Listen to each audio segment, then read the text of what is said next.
तत्वमस्यादिलक्ष्यम् एकं नित्यं विमलचलं सर्वदी साक्षिभूतं भावातीतं त्रिगुणरहितं सद्गुरुं तं नमामि। गुरुर्ब्रह्मा गुरुर्विष्णु गुरुर्देवो महेश्वरः गुरुर्साक्षात् परब्रह्म तस्मै श्री गुरुवे नमः। कैलासराणा शिवचंद्रमौळी फणींद्रमाथा मुकुटी झळाळी कारुण्य सिंधू भवदुःखहारी तुझ वीण शंभो मज कोण तारी। सर्वमंगलमंगल्ये शिवे सर्वार्थ साधिके शरण्ये त्र्यंबके गौरी नारायणी नमोस्तुते। जयालाभरे कूलदत्तावधानी जया बोधिती दत्तयेवो निधामी। स्वये कष्टती जय जना उद्धराया नमो रामचंद्रा नमो देवराया। अवधूत चिंतन श्री गुरुदेव दत्त अनंत कोटि ब्रह्मांडाचे महाराज स्वामी।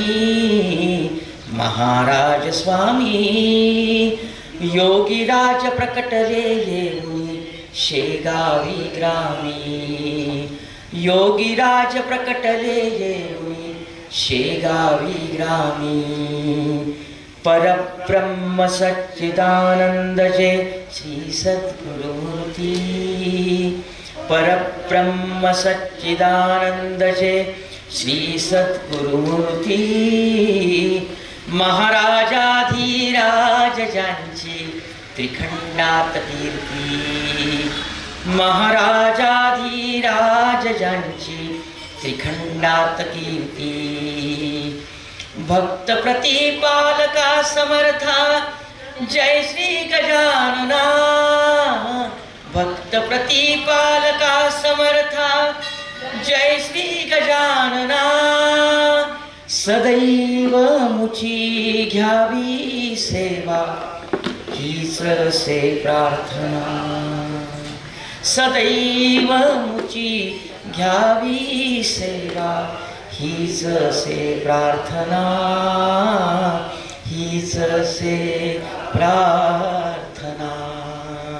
अनंत कोटि ब्रह्मांड नायक महाराजाधिराज योगिराज परब्रह्म सच्चिदानंद भक्त प्रतिपालक शेगाव निवासी समर्थ सद्गुरु श्री गजानन महाराज की जय।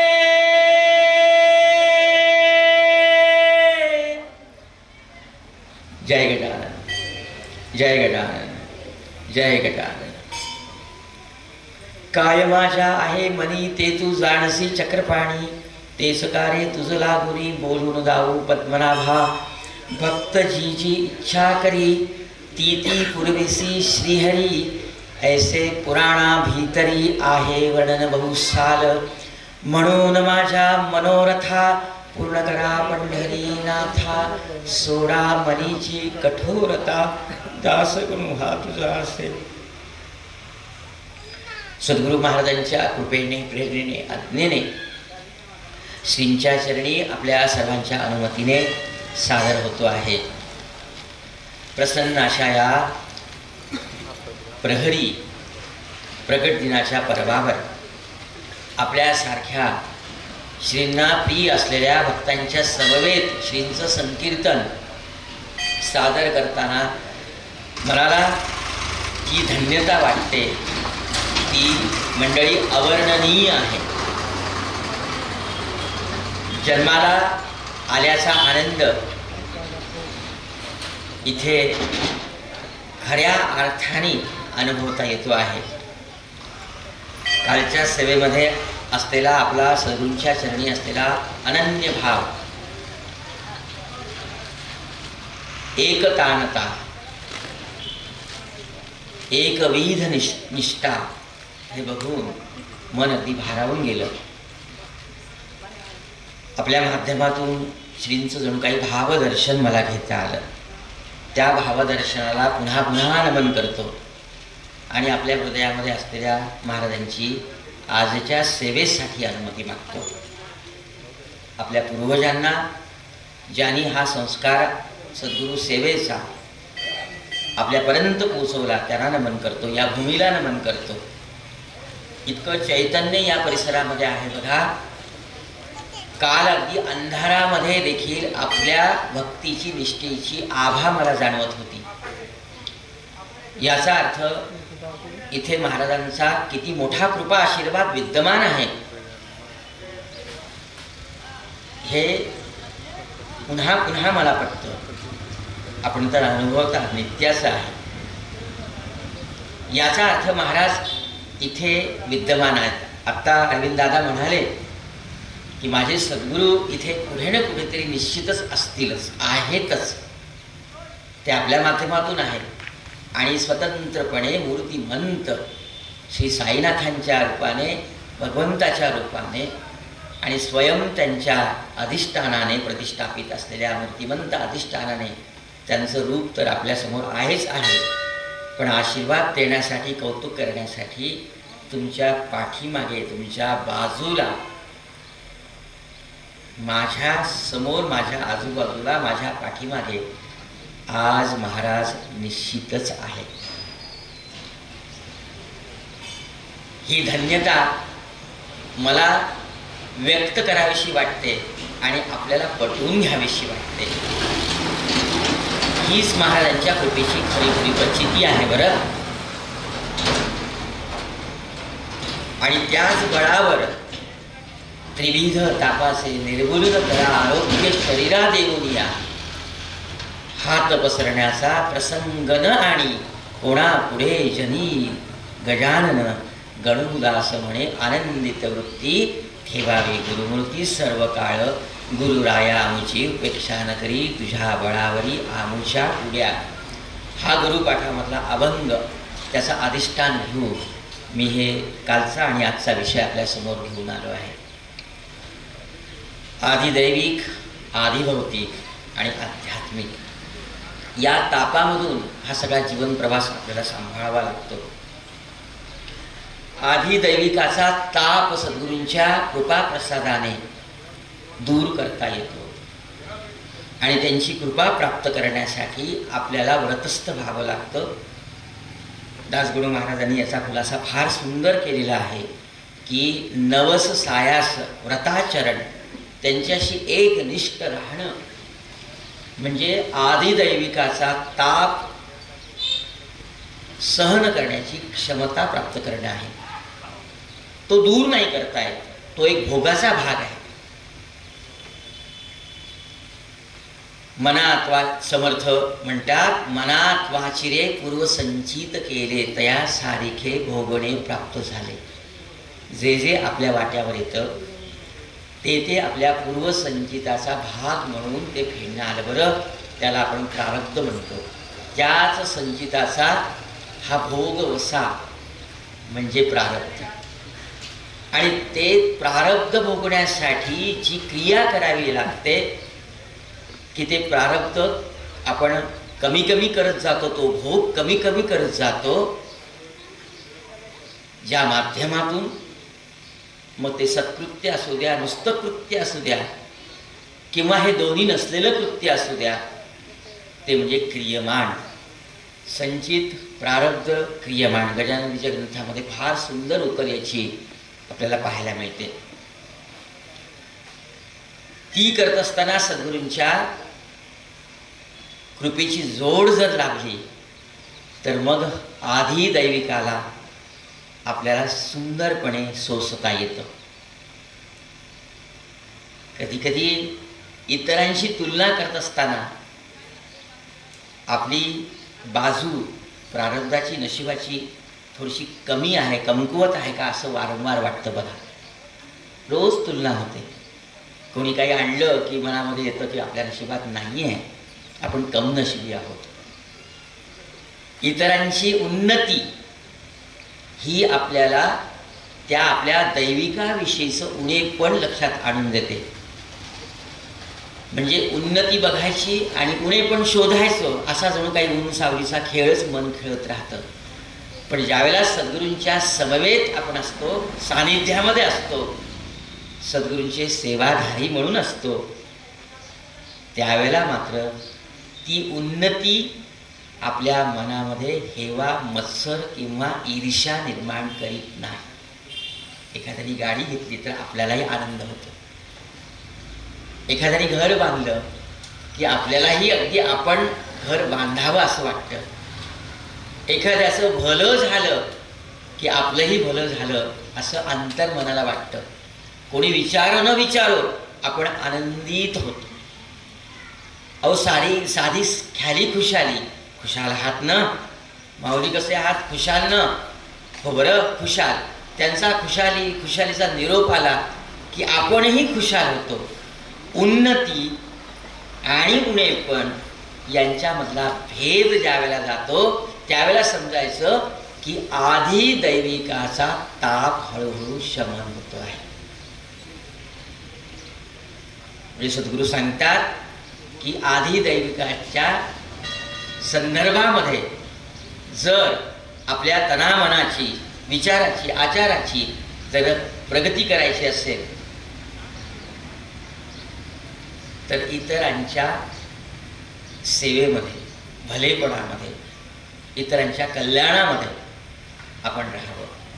मग सद्गुरू ती सेवा कशी करू? इतरांचं भलं पाहणं हे अत्यंत कठीण आहे बरं. बोलायला काय जातं माझ्यासारख्याला, पण आत कुठेतरी मनामध्ये असूया, ईर्ष्या, थोडासा द्वेष, थोडासा मत्सर. त्याच्या वावरातलं पीक चांगलं आलं, माझ्या वावरातलं का नाही आलं? वाटतंच कुठेतरी माझ्यासारख्या एखाद्या सर्वसामान्य साधकाला किंवा विद्यार्थ्याला. पण महाराज म्हणतात हे वाटणं कमी करायचं असेल तर महाराजांच्या सेवेमध्ये यावं, सद्गुरूंची सेवा करावी. आणि सद्गुरूंची सेवा करायला मिळणं यासाठी पण फार मोठं दैव लागतं. म्हणजे हा आधी दैविकाचा सोशिकतेचा भाग कमावण्यासाठी त्याच दैवाला विनंती करावी लागते की मला महाराजांच्या दरबारी नाही, मला महाराजांच्या सानिध्यामध्ये नाही. हा सेवाभाव माझ्या मनामध्ये आण. पहिलं पद आपण जे म्हणतो आणि शेवटी म्हणतो, सदैव आमची घ्यावी सेवा, हीच असे प्रार्थना. महाराज काही नसलं तरी चालेल आणि तुम्ही उपाशी ठेवत नाही. 2 वेळची भाकरीची सेवा, आवश्यकता ही आपण पुरवता, चोचीपुरता दाणा देता, नसेल विलासापुरतं पण मात्र पोटापुरती भूक मला जी असते ती तुम्ही भागवता. हे तुमचं अभिवचन आहे. त्याची काळजी नाही आहे, फक्त काळजी आहे की मला हा सेवाभाव मनापासून कळावा. आणि सेवाभाव कळावा यासाठी महाराज आपल्याला सद्भक्तांच्या संपर्कामध्ये आणतात. हे गजानन दैवत असं आहे. काल मी तुमचं अभिनंदन केलं आणि तुमच्या प्रारब्धाला अभिवादन यासाठी केलं की तुम्ही महाराजांच्या सावलीमध्ये आला, पूर्वपुण्याईनी, पूर्वसुकृताने. बहुत पूर्वसुकृते सुकृताची जोडी तेने विठ्ठली आवडी. साधी गोष्ट नाही बरं, महाराजांच्या चरणाच्या पाशी येण्यासाठी मनामध्ये आवड निर्माण व्हावी. आणि इथे तर ही लहान लहान मंडळी, हे लहान मुलं अतिशय ओढीने इथे आला. हा किती मोठा कृपेचा भाग आहे. आणि श्री महाराज कुणाचीही सेवा अशी तशी घेत नाहीत. पहिल्यांदा तशी परीक्षा पाहतात. त्याच्या घरी येणारं धन, त्यांनी कमावलेली प्रतिष्ठा, त्यांनी जे जे काही लौकिक किंवा ऐहिक कमावलेलं आहे ते स्वीकारण्यासारखं आहे का हे पहिल्यांदा तपासतात. अहो साधं व्यवहारामध्ये मला एखाद्या भाजीची जुडी घ्यायची असेल 5 रुपयाची किंवा 2 रुपयाची तर मी तपासून घेतो, खाली वर बघून घेतो. बटाटे किंवा आलू घेत असताना सगळीकडे सारखे, कांदे सारखेच आहेत, त्याच्यामध्ये काय आवड निवड, पण तेही अगदी निवडून निवडून खालीवर बघून वेळ देऊन क्षणामध्ये कामात येणारी वस्तू जर आपण अशी निवड करतो तर अनंत कोटी ब्रह्मांड नायक जन्मोजन्मीचे ते सद्गुरू राया आपला ज्या वेळा स्वीकार करतील, आपल्या सेवेचा स्वीकार करतील, आपण जे अर्पित केलं त्याचा स्वीकार करतील, ते तपासून नाही घेणार का?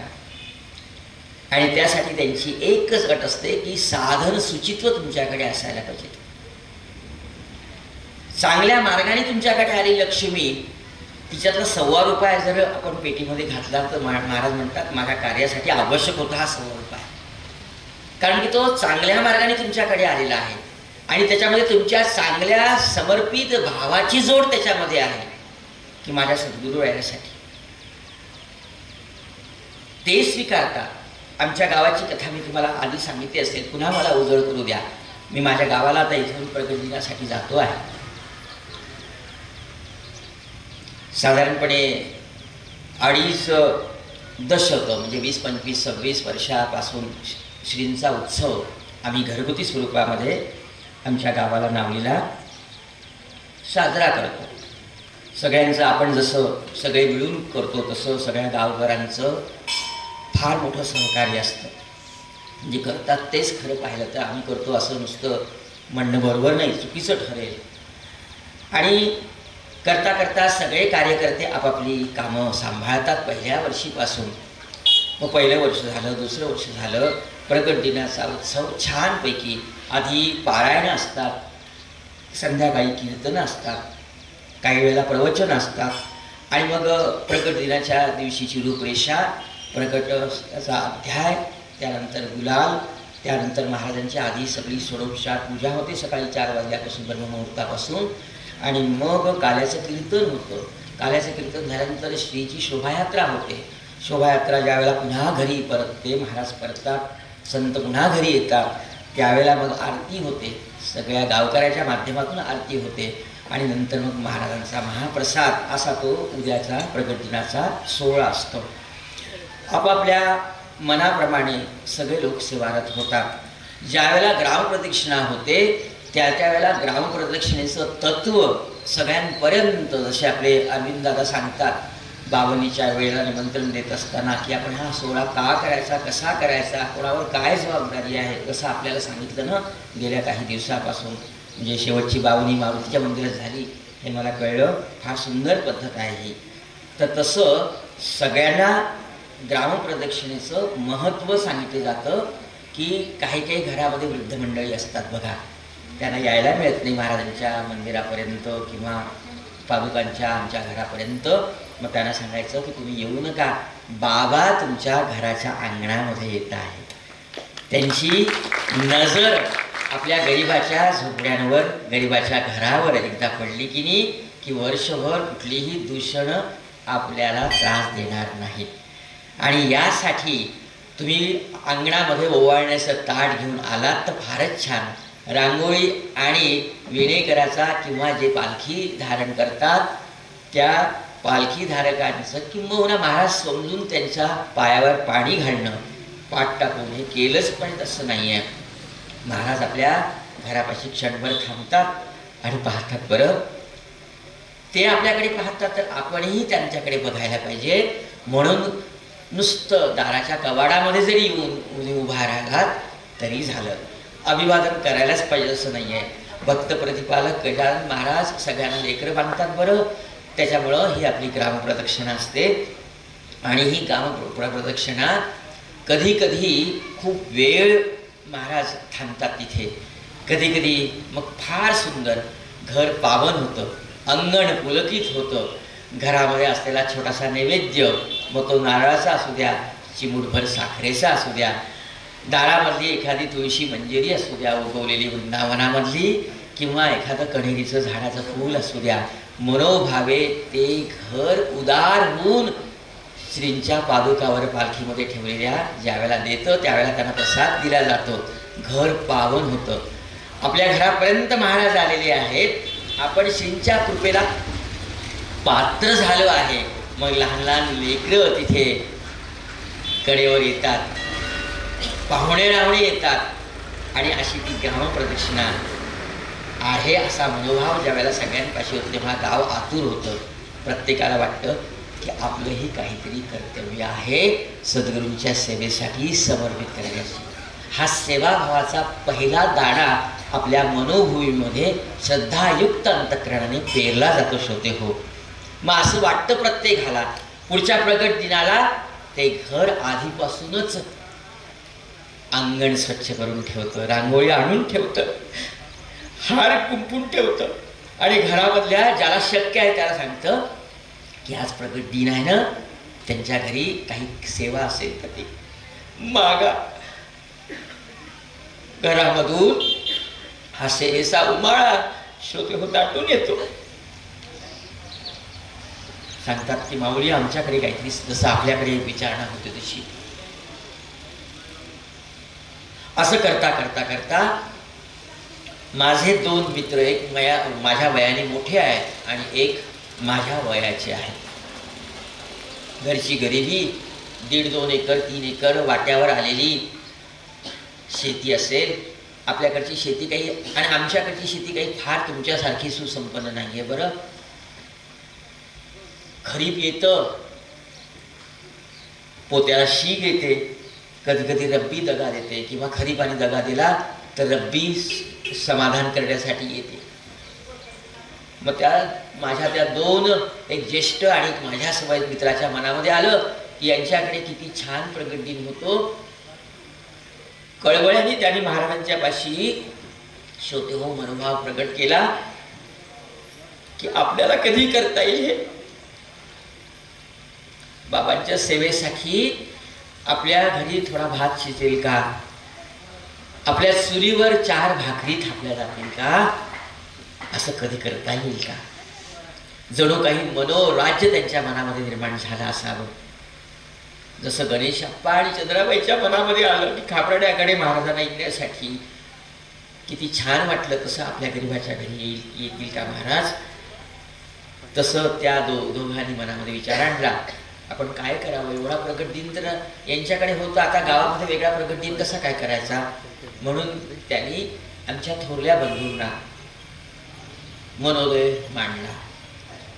आणि मग थोरले बंधू म्हणाले की असं करा ना, ऋषी पंचमीचा उत्सव असतो महाराजांच्या समाधी दिनाचा, तेव्हा त्या पंचमीला, भागवतामधल्या पंचमीला आपण पारायण करतोच आहे. तुम्ही असं करा, तुम्हाला जे मनोभाव वाटेल तो सण तुम्ही करा. हो म्हणे, हे छान, पण कसा करू दादा. आमच्या भावाने सांगितलं की जे आपण पारायणाला बसतो 5-6 लोक ऋषी पंचमीच्या दिवशी, कारण की तो हंगामाचा दिवस असतो, आणि काही भजन हरिपाठ करणारे काही टाळकरी 10-15 जण असतात. 10-15 जणांचा स्वयंपाक घरी करायला काहीच हरकत नाही, सुरुवात करून घेऊ, बाकी बाबा पाहतात. असं आमच्या थोरल्या बंधूंनी त्यांना समजून सांगितलं. त्यांनाही पटलं. मग पुढच्या येणाऱ्या ऋषी पंचमीच्या दिवशी त्यांनी महाराजांना विनंती केली की महाराज आमच्याकडे या बरं. मग त्यांच्याकडे थोडीशी जशी छोटंसं वावर तसं छोटंसं घर, वावर तसं घर. मग त्यांच्या घरी व्यवस्था होणार नाही म्हणून आमच्याच घरी ती पारायणाची, तिथे श्रींच्या पादुका आहेत माझ्या घरी, तिथे बैठकीमध्ये व्यवस्था. जसा प्रगट दिनाचा शोभायमान उत्सव असतो तसाच तो उत्सव त्यांच्यासाठी केला. फक्त तुमचं आहे, तुमचं आहे. आणि खरोखरच त्या दोन्ही घराला धन्यता वाटली. दुसऱ्या वर्षी महाराजांनी त्यांचा मनोदय आणखी प्रगल्भ प्रशस्त केला. असं करता करता 3ऱ्या ऋषीपंचमीच्या वेळेला, आता तो ऋषीपंचमी भाद्रपदा येते बघा, भाद्रपदामध्ये येते, आणि त्यावेळेला शेतकऱ्यांच्या हातामध्ये काही पैसा नसतो. आता तरी थोडा बहुत हंगाम हाताशी आलेला आहे. सोयाबीन आधी येऊन गेलं, आता थोडा हरभरा येतो आहे, गहूही, म्हणजे धान्य आलं की थोडंसं विकून काहीतरी 4 नारळ किंवा 4 किलो ज्वारी तरी आणता येईल, अशी आपली सध्याची परिस्थिती असते. पण ऋषीपंचमीच्या वेळेला काही नसतं. मग महाराजांनी त्यांना काय प्रेरणा द्यावी, कशी सेवा घ्यावी. मानसदादा इथे बसलेला आहे. काल त्यांनी मला सूचित केलं की दादा सेवेबद्दल काहीतरी सांगा. हे मानससाठी सांगतोय मी. मग त्याने काय केलं माहिती आहे का, की ज्या वेळेला पेरण्या सुरू होतात त्याच वेळेला ते गजानन बाबा म्हणजे पादुकांच्या दर्शनासाठी आले. हे नंतर मला त्यांनी सांगितलं. मनोमन प्रार्थना केली, बाबा ज्या वेळेला ऋषीपंचमी येते त्यावेळेला खिसा रिकामा असतो आणि ऋण काढून सण करायचा नसतो. आणि ऋण काढलं की माझ्यावर ताण, परिणामी तुमच्यावर ताण, मी तुमच्याचकडे झोळी पसरणार. आणि हे कृपादानाचं ऋण मी किती घ्यायचं तुमच्या, याला काही विवेक. मग असं करतो की वावर तेच आहे, पीक तेच आहे.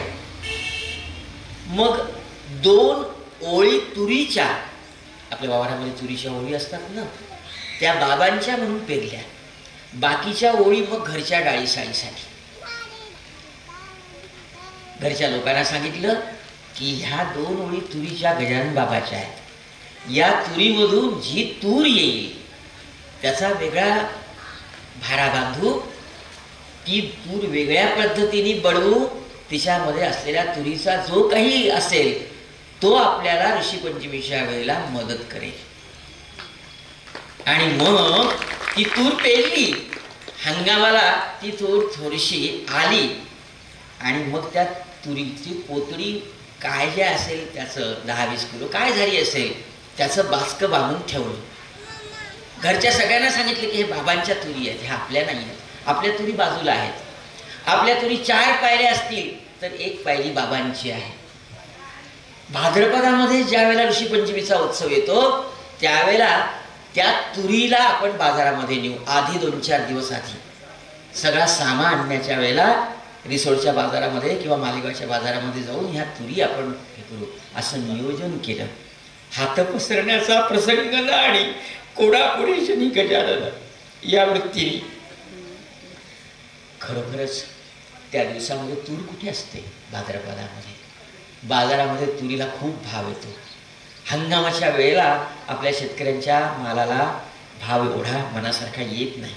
पण हंगाम सरल्यानंतर ज्या वेळेला तुरीचं पीक नुसतं टोंगळावर झालेलं आहे त्या अवस्थेमध्ये बाजारामध्ये तुरीची सामुग्री किंवा आवक शून्यच असते जवळपास. मग याने ते बाचकं नेलं. अर्थात आधीच्या वेळेला जो भाव मिळाला होता घरच्या तुरीचा तर 1.5-दुप्पट भाव मिळाला. थोडी बहुत बेगमी झाली.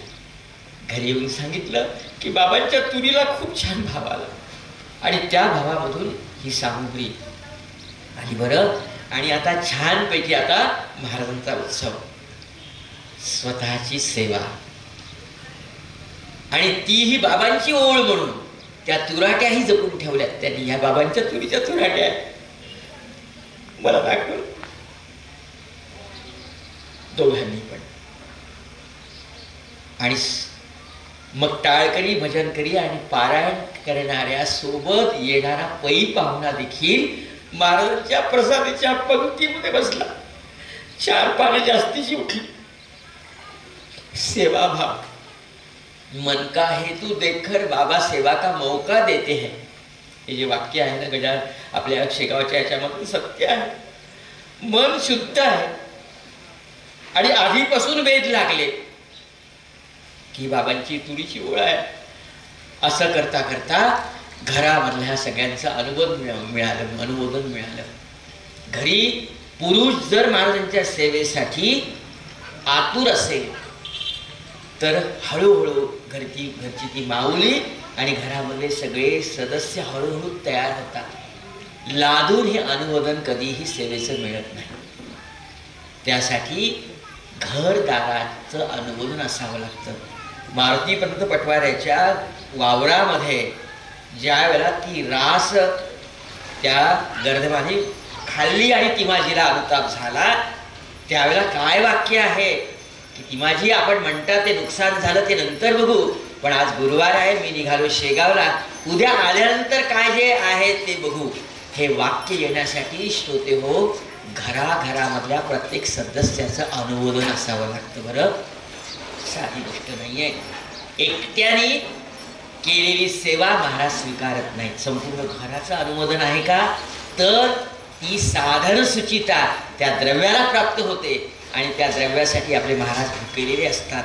तसं पुढच्या वर्षीच्या पेरणीच्या वेळेला घरच म्हणालं या घरधनाला की आता गेल्या वर्षी 2 ओळी होत्या, आता जरा अर्ध वावर, म्हणजे समजा जर 6 ओळीचं जर दान असेल तर 3 ओळी बाबांच्या आणि 3 ओळी आपल्या. एखाद्या प्रसंगी तुरीची डाळ जरा कमी वापरू, काटकसर करू,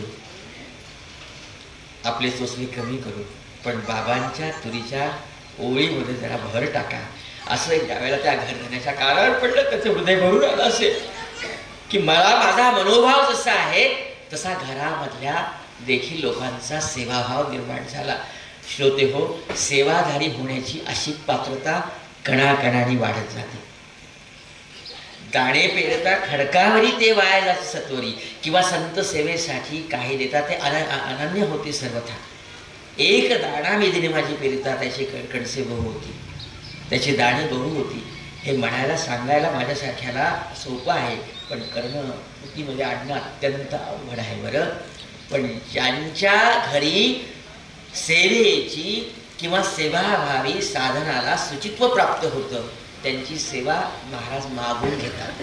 दुसरे वर्षी आता अशी परिस्थिती आहे बघा, वावर तेच, करणारे तेच, पण महाराजांच्या कृपेने तुम्हाला आश्चर्य वाटेल, पण ऋषी पंचमीला अख्खा गावाचं भोजन ते 2 घरं करतात.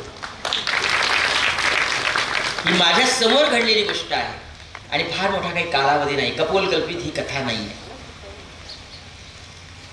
मी ज्यावेळेला अनंतकोटी ब्रह्मांड नायक महाराजाधिराज योगीराज परब्रह्म सच्चिदानंद भक्त प्रतिपालक शेगाव निवासी समर्थ सद्गुरू श्री गजानन या 10 बिरुदावर बोलतो ना, त्यावेळेला समर्थ या बिरुदावर बोलताना हे उदाहरण देतो की श्रींना समर्थ का म्हणायचं, कारण की सेवाभावी मनोदय ज्या भक्तांच्या मनामध्ये उदित झालेला आहे त्यांच्या समोर महाराज सामर्थ्याने उभे राहतात, मागे उभे राहतात. जेथे जातो तेथे तू माझा संगाती चालवेसी हाती धरून या. आपलं बोट धरतात, मी आहे ना सोबत, चल आपण करू. तुला करायची आहे ना ही व्यवस्था ऋषी पंचमीची, मी आहे. 2 पावलं ज्यावेळेला भक्त महाराजांकडे सेवाभावी वृत्तीने चालत जातो त्यावेळेला त्या भक्ताकडे महाराज 4 पावलं तिकडनं शेगावकडनं येत असतात आणि हा सगळ्यांना प्रचिती प्रत्यय आहे. आज गावामध्ये ऋषी पंचमीचा उत्सव थाटामाटामध्ये होतो, पण हे करत असताना ही कथा मी आता मुद्दाम माझे सद्गुरू म्हणतात की जे बोलशील ते मला ऐकण्यासाठी रेकॉर्ड कर. 2 गोष्टी फार महत्त्वाच्या मी सांभाळतो. एक त्यांची आज्ञा, खरं मला हे संकलित करायचं नाही, पण त्यांची आज्ञा झाली 4 वर्षापूर्वी की बाळा जिथे जाशील आणायचं हे तुझ्याकडे साधन आहे हे नमूद करून ठेव, माझी आज्ञा म्हणून, बाकी काही विचारू नको. त्यामुळं हे रेकॉर्ड करायचं. आणि दुसरी अशी गोष्ट की सेवेला येण्यापूर्वी या व्यासपीठावर प्रणाम करून बसण्यापूर्वी काही जण या व्यासपीठाचा मान म्हणून मला नमस्कार करतात, व्यासपीठावरून उठल्यानंतर नमस्कार करतात, जिथे भेटलो तिथे नमस्कार करतात. त्याच्यामध्ये ज्यांचा नमस्कार घेण्याचा अधिकार मला नाही आहे त्याही लोकांच्या नमस्काराला तो शिरस्ता, तो प्रोटोकॉल, ती प्रथा म्हणून घ्यावं लागते.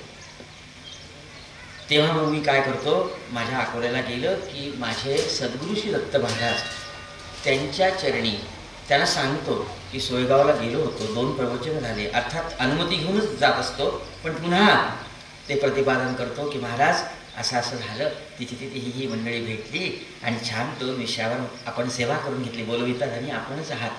पण व्यासपीठाचा शिरस्ता म्हणून मला जे जे नमस्कार प्राप्त झालेत ते मी सोबत आणलेले आहेत ते आपल्या चरणी सादर करतो आणि 2 मिनिट महाराजांच्या चरणी मस्तक ठेवतो. आणि सद्गुरू एवढे कृपाळू माझ्याकडे अगदी स्नेहा दृष्टी बघतात आणि सांगतात की ज्यांनी हा नमस्कार केला असेल त्यांना प्रभूंचे आशीर्वाद आहेत. या 2 गोष्टी मात्र मी प्रतिपाळतो. ही सेवा महाराज कुणाची स्वीकारतात त्यांच्याकडे हे सगळं सेवेचं आधिदैविक बळ आहे. आता आधिदैविक ताप नाही राहिला, आधिदैविक बळ आहे. पूर्वसुकृताची जोडी त्याच्या पाठीमागे उभी आहे. आपण या आधिदैविकाला महाराजांच्या चरणी येण्यासाठी हा प्रपंच मोकळीक देत नाही. सारखं सारखं ताब्यात राहावं लागतं, गुलाम म्हणून राहावं लागतं की प्रपंचाला परमार्थाकडे जाण्याचं प्रपंच सारखं उत्तम माध्यम नाहीये. ज्या माऊली ओळखीच्या किंवा अनोळखीच्या व्यक्तींना पोटभर जेवू घालतात, त्याला पाणी देतात, त्याची वास्तू आपुलकीने वत्सलतेने आईच्या मायेने त्याच्याशी ज्या वेळेला बोलतात, तुम्हा माऊलींना वेगळा परमार्थ करण्याची त्या चुलीला सारवलं, तिला कुंकवाचं एक बोट लावलं, 5 बोटा नमन केलं की तुमचा यज्ञ सुरू झाला. तुमचं अनुष्ठी हट्ट करतात, त्यांची सगळ्यांची हट्ट पुरून सोशिकतेने सगळ्यांना सांभाळायचं, सगळ्यांना सगळ्यांच्या रुचीनुसार. बहुतांची अंतरे भाग्य येते तदनंतरे. या माऊल्या किती जणांचं अंतःकरण सांभाळतात. अहो मला काय म्हणायला जातं की आज जरा मीठ कमी झालं, बेचव झाली, अळणी झाली, तुला अजून कशी काय करता येत नाही. किती मोठा प्रपंच. जसं महिलांचं महिला मंडळाचं आहे, या आदिशक्ती माताचं आहे, तसं पुरुष मंडळीचं आहे. साधी गोष्ट नाही बरं प्रपंचामधल्या सगळ्या धक्क्याला सहन करणे. अहो काळ कुठला असू द्या, शेती ही आपली काही फार पिकत नाही. व्यवसायामध्ये चढ उतार तर चालूच असतात. कुणालाही सहज आणि सोपं धन द्रव्य प्रतिष्ठा मिळत नाही. सगळी दुनियादारी सांभाळावी लागते. मरणादारी तोरणादारी सगळीकडे जावं लागतं. विवेक सांभाळावा लागतो. वरिष्ठांची मर्जी सांभाळावी लागते. लहान मुलांची कोड कौतुक देखील सांभाळावी लागतात. साधी गोष्ट आहे का? घरावर येणारी संकट, येणाऱ्या अडचणी, त्याची संभाव्य रूपरेषा ओळखून हा सगळा घराचा गाडा सांभाळावा लागतो. मला सांगा की हे केवढं मोठं समर्पण. हा गृहस्थाश्रम धर्म किंवा हा आश्रम 4ही आश्रमामध्ये श्रेष्ठ मानला जातो. पहिला ब्रह्मचर्याश्रम विद्यार्थी दशा, दुसरा गृहस्थाश्रम धर्म. वधूवरांना आपण ज्यावेळेला सुलग्नाच्या वेळेला त्याच्या मस्तकावर अक्षता, माझे सद्गुरू किंवा आम्ही थोडंसं प्रतिपाळण्याचा प्रयत्न करतो की ज्यावेळेला लग्न लागतं ना, त्यावेळेला त्या वधूवरांना लक्ष्मीनारायणाच्या रूपामध्ये आपण पाहतो. खरं त्यांचं दर्शन घ्यायचं असतं. जसं मुंजीमध्ये बटूच्या चरणाचं तीर्थ पण घेतात, त्याला नमस्कार करतात मुंजीमध्ये, तसं लग्नाच्या वेळेला त्या नवपरिणीत वधूवरांना आपण सुलग्न लावण्यासाठी जातो. खरं तर अभिनंदन करण्यासाठी जातो वयाची ज्येष्ठता म्हणून, पण आमचे सद्गुरू सांगतात की ते लक्ष्मीनारायणचा जोडा असतात. खरं तर मनोभावे त्यांना नमन करायला पाहिजे. चप्पल खाली काढून जातो. तेवढा हवं सर चप्पल राहू द्या ना, फोटो काढायचा आहे तुमच्यासोबत, तो नंतरचा भाग झाला. पण त्या गृहस्थाश्रमामध्ये प्रवेश करणाऱ्या त्या दंपतीचं ते स्वागत केलं जातं. कारण की गृहस्थाश्रम धर्म, नंतर वानप्रस्थाश्रम, नंतर संन्यास आश्रम, या 4ही आश्रमामध्ये गृहस्थाश्रम धन्य आहे. उरलेल्या 3ही आश्रमाची उपजीविका सांभाळण्याची जबाबदारी गृहस्थांची आहे. केवढा मोठा पारमार्थिक अर्थ आहे या प्रपंचाला सांगा बरं. प्रपंच सगळ्यांचं पोषण करतो. आणि हा विवेक, ही दृष्टी ज्यांच्याकडे आपल्या प्रपंचाकडे बघण्याची आहे त्यांच्याकडे मग महाराजांचा सेवाभाव होतो. काल आपण बोललो ना, धर्मे प्रीतीम सन्मतीम देवभक्तीम सत्संगाप्तीम देही भुक्तीम च मुक्तीम भावासक्तीम चाखिलानंदमूर्ते घोरात कष्टात उद्धरास्मान नमस्ते. आता दासभूमी येते आहे. समर्थाने सांगितलं प्रपंच नेटका करावा. हा नेटका करणाऱ्या, प्रपंच नेटका करणाऱ्या म्हणजे नेमकं काय करायचं की शक्यतोवर आपल्याकडे कोणाचं जास्त एखादाही आणा येता कामा नये. एक आणा देखील स्वप्नामध्ये देखील कोणाची आपल्याकडे जास्तीची रक्कम यायला नको. धान्य असू द्या, हे असू द्या. याचं एक छोटंसं उदाहरण सांगतो. आम्ही काशीला गेलो होतो, काशी पंचकोशी यात्रेला. 9 दिवस तिथे मुक्काम करावा लागतो. मग 9 दिवस मुक्काम केला. काशीमध्ये आम्हाला जाताना महाराजांनी सांगितलं होतं की कोणाशी कठोर बोलू नका. कोणाचं ऋण घेऊ नका आणि तिथे व्रतस्थ राहा. मग आम्ही त्या नियमाप्रमाणे राहिलो. शेवटच्या दिवशी सगळं झाल्यानंतर आम्ही एका भोजनालयामध्ये भोजन घेण्यासाठी गेलो. 5-7 लोक आम्ही मित्रच गेलो आणि सगळ्यांनी मिळून कॉन्ट्रीब्युशन करायचं, कोणी एक करणार नाही. दुपारची 3 वाजता परतीची नागपूरला येणारी गाडी होती. स्टेशनवर आलो, गाडीला जरा वेळ होता, अवकाश होता. प्लॅटफॉर्मवर बेंचवर थांबलो. मग मी त्या मित्राला सांगितलं की अरे बाबा, तू सगळे पैसे दिलेत आज दुपारच्या भोजनाचे, तर किती झालेत, डिव्हायडेड बाय 7 सांग बरं. मग त्याने ते बिल काढलं. बिल काढत असताना त्याच्या लक्षात आलं की 2 पाण्याच्या बिस्लेरीच्या बाटल्या आपण घेतल्या होत्या आणि त्या बाटल्याचं बिल त्या हॉटेल मालकाने लावलं नाही, तो विसरला. बघा साधन सुचिता, सेवाभाव कसा आहे. सामान्यतः आनंद होतो की बरं झालं विसरला, तेवढेच पैसे वाचले. पण तो म्हणाला की दादा एक चूक झाली. काय झाली चूक? टोटल जास्त पैसे दिल्या गेले का? अहो नाही, 40 रुपये आपण कमी दिले. अरे म्हटलं असं कसं काय झालं? नाही म्हणे, 2 पाण्याच्या बाटल्या घेतल्या होत्या जाताना आणि बिल आधीच दिलं होतं आणि त्या बाटल्याचे 40 रुपये द्यायचे राहिले. सगळे हळहळलो आम्ही. गाडीला आता 10-15 मिनिट वेळ आहे. जाऊन ते भोजनालयापर्यंत जाणं, मैदागिनी परिसरामध्ये त्या जाणं अशक्य होतं. काय करावं? काशी विश्वनाथाची किंवा कालभैरवाची अनुमती घेऊन काशीमधून पुनर्दर्शनम असतं ते असं म्हणत असताना हा थोडासा दोष घेऊन आम्ही परतणार होतो. रक्कम 40 रुपयाची होती, पण त्याच्या पाठीमागे घडलेला प्रमाद मोठा होता. कुणाकडनंही काही घ्यायचं नाही, सद्गुरुरायांनी सांगितलं होतं. मग मी सगळ्यांना सांगितलं की याच्यामधून आपण मार्ग काढू की आता यानंतर अकोल्याहून काशीला जो जाईल तर त्याला या हॉटेलचा पत्ता देऊ आणि त्याच्याकडे 40 रुपये काय 50 देऊ आणि त्याला सांगू की हे असे असे तुमच्याकडे, तुम्हाला आता त्यांची काय नोंद असणार आहे, त्याला विचारायला माहिती नसेल. आणि मग ती 40 रुपयाची रवानगी, 50 रुपयाची रवानगी आम्ही तशी दुसऱ्यांच्या मार्फत केली. एवढं विवेक महाराज आपल्यामध्ये ठेवतात, एवढी साधन सुचिता. घरामध्ये येणारं द्रव्य कोणाचंही नाही, हात पसरण्याचा प्रसंग नाही, कोणाकडे मागायचं नाही आणि कोणाचं जास्तीचं आलं.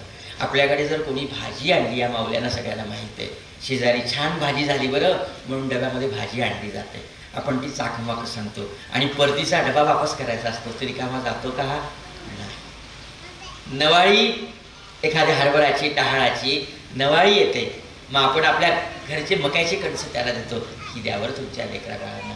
किती सुंदर संस्कृती आपल्या ग्रामविभागामध्ये बसलेली आहे. कोणाचं घ्यायचं नाही आणि आपलंही खूप काही नुकसान होईल असंही द्यायचं नाही आणि देण्याची संधी मिळाली त्याच्यामध्ये धन्यता मानायची. ही साधन सुचिता सेवेसाठी अत्यंत मोलाची ठरते. आणि ही साधन सुचिता, हा सेवाभाव ज्यांच्या मनामध्ये शुद्धत्वाने आलेला आहे त्यांची सेवा महाराज स्वीकारतात. आता आज संध्याकाळपासून आपल्याला सेवेचे वेध लागतील. उद्या तर बापरे सेवेचा यज्ञच इथे. जो तो म्हणेल की मला माझ्या बाबांसाठी काहीतरी करू द्या. काही येणाऱ्यांची रांग सांभाळतील, काही वाढण्याची करतील.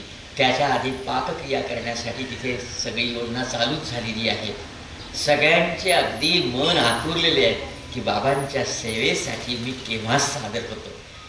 तांबडं फुटण्याची आवश्यकता की तो तांबड्या फुटण्याची जी आपण वाट पाहतात, तांबडं फुटलं तिथे येते. जो तो आपल्या सेवेसाठी.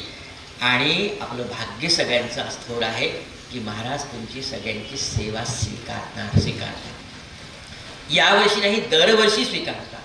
बाहेर गावून पंचकृषीमधून काही लोक येतील, त्यांचा 1.25 रुपये, 11 रुपये, 101 रुपये, 1000 जे काही बाबांच्या पेटीमध्ये जातील ते महाराज स्वीकारतात. आणि हे बाबांनी स्वीकारलं ना, सेवेचं अर्पण की समजायचं की बाबांनी आपल्याला सेवादारी होण्याची वाट उपयुक्त करून दिलेली आहे. आणि अशा घरी महाराज स्वतः विराजमान असतात. सर्व कलेनी संपन्न असलेली त्यांची शक्ती तिथे विद्यमान असते. आणि सेवाधाऱ्यासारखं काहीही दुसरं मागू नये. सगळ्यात श्रीमंत कोण तर सेवाधारी. बाळाभाऊ महाराजांचा वृत्तांत आपल्याला अध्यायामध्ये ऐकायला मिळाला. बाळाभाऊ प्रभू चांगली घरची नोकरी सोडून आत्माराम भिकाजींच्या मामांच्या घरी आले. भाचा ज्या वेळेला मामाकडे येतो त्यावेळेला मजा करण्यासाठी येतो. आईचं माहेर असतं ना ते, त्यामुळे छान त्याचे लाडे पुरवले जातात. पण आमचे बाळाभाऊ हे आले आपल्या आत्माराम भिकाजी मामांकडे आणि त्यावेळेला नेमका महाराजांचा मुक्काम आत्माराम भिकाजींकडे होता. आत्माराम भिकाजींची पिढ्यानपिढ्या महाराजांच्या चरणी असलेली श्रद्धा. महाराज म्हणायचे त्यांच्या आत्माराम भिकाजीच्या मुलाला, बाबा त्यांचं नाव, बाबा मला तुझ्या घरी यायचं आहे. बाबा म्हणायचे या ना बाबा, आपलंच घर आहे, येईल बरं. आणि येऊन तिथे महाराज छानपैकी निजानंदामध्ये राहायचे. केवढं भाग्य त्या घराचं. आणि अशा वेळेला महाराज आलेले आहेत अशाच मनोदयाने. आणि नेमके बाळाभाऊ प्रभू त्यांचं आडनाव, ते आलेत सुख नैव नोकरी आणि आलेत आणि महाराजांना बघितलं. काय असतं माहिती का, की आपलं आधी दैविक बळ जागं होतं ज्यावेळेला सद्गुरूंचं दर्शन होतं. श्रींच्या समोर उभं राहिल्यानंतर आपल्यामध्ये उदारता जागी होते, ममत्व जागं होतं, कर्तव्य भाव जागा होतो. हे झालं की समजायचं की आपलं आधी दैविक बळ जागं झालं, ताप कमी झाला. तसं बाळाभाऊंचं झालं. आणि बाळाभाऊ मग प्रत्येक पूजेला बाळाभाऊ हजर असे असं दासगुरू महाराज लिहितात. प्रत्येक पूजेला काय करायचं, नुसतं महाराजांकडे बघायचं, महाराजांच्या चरणाकडे बघायचं, ध्यान करायचं आणि जे जे सेवेचे उपचार करतात त्याचा अभ्यास करायचा.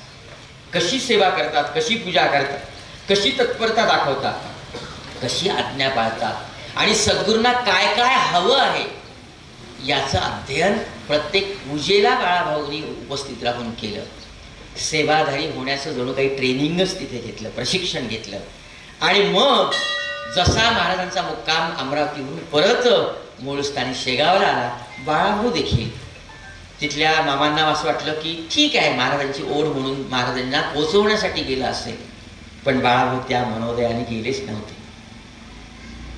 मन प्रशिक्षित झालं होतं सेवेच्या या अनुनयाने आणि तिथे गेले आणि शेगावला महाराजांच्या सेवेमध्ये राहणाऱ्या शेगावकरांचा अभ्यास केला.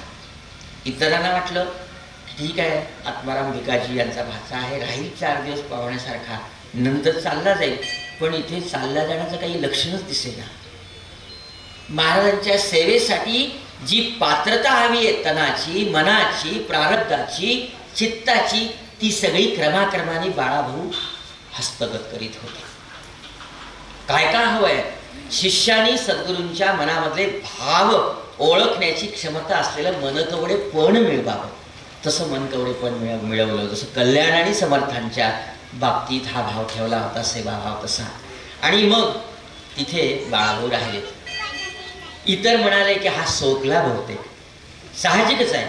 त्याच्या मनामधला सेवाभाव पडताळून बघायचा होता. कोणाला पडायचा, महाराजांना, की बाळा हा तुझा सेवाभाव मला पटला, पण सगळ्यांना एकदा मला दाखवू द्या ना, तुझं नाणं खणखणीत आहे, एकदा ताऊन सुलापूर घेऊन या ना. जनमानसाच्या भट्टीमधून आणायचे हे सगळे लोक जमलेले. म्हणून आपल्या महाराजांनी लीला केली. काय लीला केली, ज्यांच्या भक्तियुक्त अंतःकरणाचा, ज्यांच्यावर समर्थांच्या चरणी निष्ठा आहे, किंबहुना जे सेवाधिकारी आहेत, अशा भास्कर महाराजांच्या मनामध्ये महाराजांनी तो भाव आणला. ही सद्गुरुरायांची लीला आहे. बरं, भास्कर महाराज म्हणाले बहुतेक महाराज हा लाडू पेढे खाण्यासाठी सोपलेला आहे, याला 14 रत्न दाखवा बरं. हे भास्कर महाराजांच्या माध्यमातून, मनोभावामधून महाराजांनी घडून आणलेलं लीला नाट्य आहे. कारण की जनमानसाच्या भट्टीमधून बाळाभाऊचा सेवाभाव ताऊन सुलाखून सिद्ध करायचा होता ना महाराजांना. तो तर माहीतच होता त्यांना, भास्करांना देखील माहीत होता. अहो, भास्कर आणि महाराज काय एका नाण्याच्या 2 बाजू हो. त्यामुळं गुरुरायांना ती लीला करणं भाग आलं आणि भास्करांच्या मनामध्ये आलं. मग महाराज म्हणाले हो का. मग महाराजांनी हो नाही करता करता एक दिवस भर उन्हामध्ये बाळाला खाली पाडलं, फुफाट्यामध्ये लोळवलं. जसं भास्करांना लोळवलं तसं आणि सगळे पाहतायत. एकाएकी रौद्ररूप धारण केलं आपल्या सद्गुरू महाराजांनी. जनमानस सगळं पाहते आहे. महाराजांचा क्रोधाग्नी, बापरे, तुडवतायत बाळाला. तुडवता इतका तो रागाचा क्रोधाचा अतिरेक झाला की छत्रीने एकाची छत्री घेतली. ज्या अर्थी छत्री होती त्या अर्थी ऊन असेल, छत्री घेतली आणि छत्रीने मारणं चालू केलं. ती छत्री मोडली आणि मग आलं तर काठी, भरीव काठी होती, त्या काठीने बाळाला मारणं चालू केलं. सगळे घाबरले. आता महाराजांचा हा क्रोध कसा आवरायचा? महाराजांचा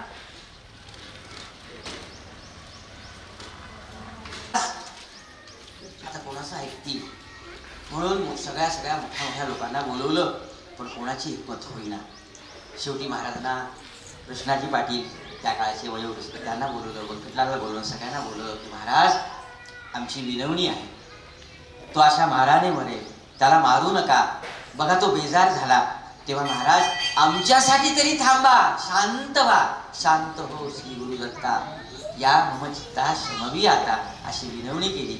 आणि मग महाराज आपल्या मूळ स्वरूपामध्ये आले आणि मग म्हणायला लागलेत आपल्या नेहमीच्या अवलिया स्वरूपामध्ये, मी मारलं बाळाला? काय तुम्ही मला शांत व्हा म्हणता? काय प्रसंग घडला? जणू काही क्षणामध्ये महाराजांची चर्या सौम्य झाली आणि सांगितलं की मी नाही मारलं बाळा, मी मारलं, उठ, तुझं अंग दाखवू लोकांना. आणि बाळाभाऊ निजानंदामध्ये मग्न होते. बाळाभाऊंना तो शक्तिपादाचा प्रसाद घेऊन प्रसन्नता वाटत होती. सेवाभाव हा तावून सुलाखून जनमानसाच्या दृष्टीने सद्गुरुरायांनी आपल्या शक्तीच्या माध्यमातून श्रोते हो सर्व सिद्ध केला. पक्के पण दिलं, अनुवलन दिलं. जणू काही स्वीकृतीची मोहर बाळाभाऊंच्या त्या सेवाभावाच्या पत्रकावर, मागणी पत्रावर उमटवली. बाळाभाऊ सेवेमध्ये आले. बाळाभाऊ सेवेमध्ये रममाण झाले. एवढा मोठा अधिकार होता की महाराजांना काय हवं आहे हे महाराजांच्या नुसत्या चेहऱ्याच्या वरच्या आविर्भावावरून बाळाभाऊंना कळत असे. सेवेसाठी तत्पर असत. गजानन विजय ग्रंथामध्ये ज्यावेळेला भाऊ कमरांची गोष्ट येते ना, त्यावेळेला ताट कोण आणून ठेवत होते? तर बाळाभाऊ आणून ठेवत होते. प्रत्येक ठिकाणी महाराजांना जायचं जिथे जिथे असेल, मग ते पंढरीला जायचं असेल किंवा त्र्यंबकेश्वरला जायचं असेल किंवा आणखी कुठे आडगावाला जायचं असेल, रामनवमीसाठी किंवा हनुमान जयंतीसाठी कुठे जायचं असेल, तर महाराज सोबत पितांबराला, बाळाभाऊला आवर्जून घेत असत. भास्कर पाटील जोपर्यंत महाराजांच्या सेवेमध्ये तो भास्कराला सोबत घ्यायचे महाराज. यांच्या हे 5 पांडव जणू आणि श्रीहरी भगवंत शोभले अशी ओवी पण आहे गजानन विजय ग्रंथामध्ये. आणि ते बाळाभाऊ सेवेमध्ये राहिलेत. बाळाभाऊंचं ज्ञान आघात होतं बरं. असं म्हणतात त्या काळचे लोक, अनुभव सांगतात की महाराज स्वतः गीतेवरचं प्रवचन बाळाभाऊच्या माध्यमातून ऐकत असत की बाळा, आज मला पुरुषोत्तम योगावर तुझ्याकडनं प्रवचन हवं आहे. अनंत कोटी ब्रह्मांड नायक भगवान परमात्माचं स्वरूप असलेले गजानन महाराज आमच्या बाळाभाऊला म्हणायचे की बाळा, आज माझ्यासमोर तू प्रवचनाची सेवा दे. आणि महाराज कान देऊन ऐकायचे. केवढं मोठं भाग्य आणि केवढा मोठा ज्ञानाचा अधिकार. पण बाळाभाऊंना त्या आपल्या अधिकाराच्या, अहंकाराची कधीही बाधा झाली नाही. कधीच बाधा होऊ, कधीही ते बाधलं नाही. सेवाधारीची ही एक ओळख असते बघा. सेवा करत असताना आपण सेवा करतो याची कधीही त्यांना गर्वाची बाजू कधीही स्वप्नामध्येही नाही. का आपण बघितलं ना मराठी काका आणि मराठी काकूंना व्यासपीठावर उतरले, कोणाचे नमस्कार घेतले नाहीत. त्यांनी सांगितलं की बाबा मी तुमच्यासारखाच आहे. अहो, एवढं मोठं गजानन विजय ग्रंथाचं हे गुणनिधान, हे वाङ्मी रूप ज्यांना कंठामध्ये स्थित आहे, मुखोद्गत आहे, अशांना थोडा तरी अभिमान नाही. हे दोघंही काल मी माझ्या सोबत होते आमच्या दादांच्या घरी. जवळदारांच्या घरी सोबत होते. पण मी बोलतो आहे आणि ते मला क्षणभर वाटलं की आपली एवढी काही पातळी झाली का की हे दोघं ऐकताय. खजील झालो मी. एवढा काही कुठलाही अहंकार महाराज आपल्या सेवाभावी भक्तांच्या वाट्यावर कधीच येऊ देत नाही. अहंकाराचा वारा न लागो राजासा, माझ्या विष्णू दासा भाविकासी, हे मागून ठेवलेले ना संतांनी, हे बरोबर महाराज आपल्या भक्तापर्यंत हा संदेश पोहोचवतात. बाळाभाऊला कधीही याची बाधा. माझ्यासारखा तिथे एखादा सर्वसामान्य असताना तर महाराजांना दिरस्त सोडून आणि सांगितलं असतं की माझी प्रवचनं थेट गजानन महाराज ऐकतात, जरा आयोजित करता का? खूप छान बोलतो मी. जिथे महाराज ऐकतात तिथे किती मोठी प्रतिष्ठा मी मिळवली असती. पण बाळाभाऊ शेगावची वेस किंवा महाराजांच्या मठाचा उंबरठा ओलांडून कधीही गेले नाहीत. ज्यावेळेला श्रींनी समाधी घ्यायची ठरवली विठ्ठलाच्या आज्ञेने, पांडुरंगाच्या आज्ञेने, त्यावेळेला महाराज शेवटच्या क्षणी सगळ्यांना बोलवतात की आता गणपती बोलवण्यासाठी मठामध्ये या बरं, आणि हा पार्थिव गणपती बोलवायचा आहे, म्हणजे हा देह विसर्जित करायचा आहे, निसर्गाच्या हवाली करायचा आहे. हे ज्यावेळेला महाराज सांगतात त्यावेळेला शेवटच्या क्षणी महाराज काय करतात की बाळाभाऊला निज कराने घेतलं आणि आपल्या आसनावर बसवलं. बापरे, श्री महाराजांच्या अवताराचे उत्तराधिकारी बाळाभाऊ प्रभू. केवढा मोठा अधिकार असेल बाळाभाऊंचा. पण महाराजांची समाधी झाल्यानंतर बाळाभाऊनी आसनाच्या शेजारी बसून सगळी सेवा केली. जसं भरताला श्रीरामाने सांगितलं चित्रकूट पर्वतावर की हे अयोध्येचा सांभाळ, ही पित्राज्ञा मला पाळून येईपर्यंत, हे पितृवचन यथार्थपणे पाळून येईपर्यंत भरता आपल्या सगळ्या अयोध्या प्रजाजनाचा प्राणपणे सांभाळ कर बरं राजा होऊन. तेव्हा वडील बंधूची, रामरायाची आज्ञा शिरसावंद मानून भरत आले आणि कुठे राहिलेत? नंदीग्रामामध्ये राहिले. अयोध्येच्या त्या सिंहासनावर विराजमान झाले नाही. हा भरतभाव रामाप्रती असलेला. बाळाभाऊनी महाराजांच्या आज्ञेचा प्रतिपाळ करून त्या आसनाच्या शेजारी बसून सेवा केली. सेवाधारी म्हणून सेवा केली. आपणासारखे करती तात्काळ नाही, काय वेळ तया लागी, ही सद्गुरूंची भूमिका. पण सद्गुरूंच्या भूमिकेप्रमाणे वर्तन सत्शिष्य कधीच करत नाही. हा सेवाधारी वृत्तीचा श्रोते हो विलक्षण असा विशेष आहे.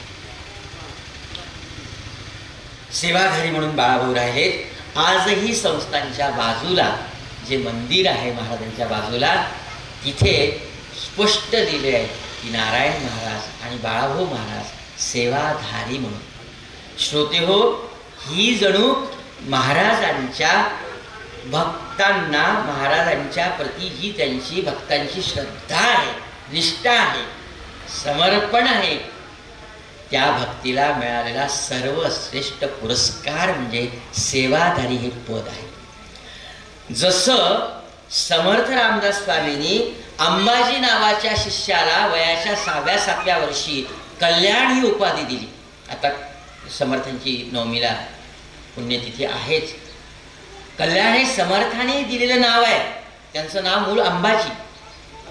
कल्याण स्वरूप म्हणजे सद्गुरूंच्या सेवेमध्ये धन्यता मानणारं सुखरूप स्वरूप म्हणजे कल्याण स्वरूप. बरं, ही उपाधी आहे भक्तांना किंवा सत्शिष्यांना सद्गुरूंनी दिलेली ही पावती आहे.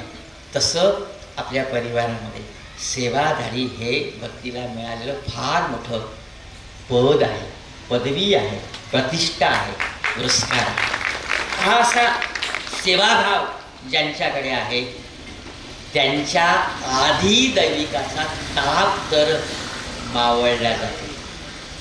त्यांच्या वाटचालीमध्ये तर त्यांचा उद्धारच आहे, पण त्यांच्या संपर्कात येणारे देखील उद्धरून जातात. सोयगावकरांच्या घरामध्ये जे महाराजांच्या सेवेमध्ये आहेत, खरं सांगू आता मी प्राणपणाने सांगतो,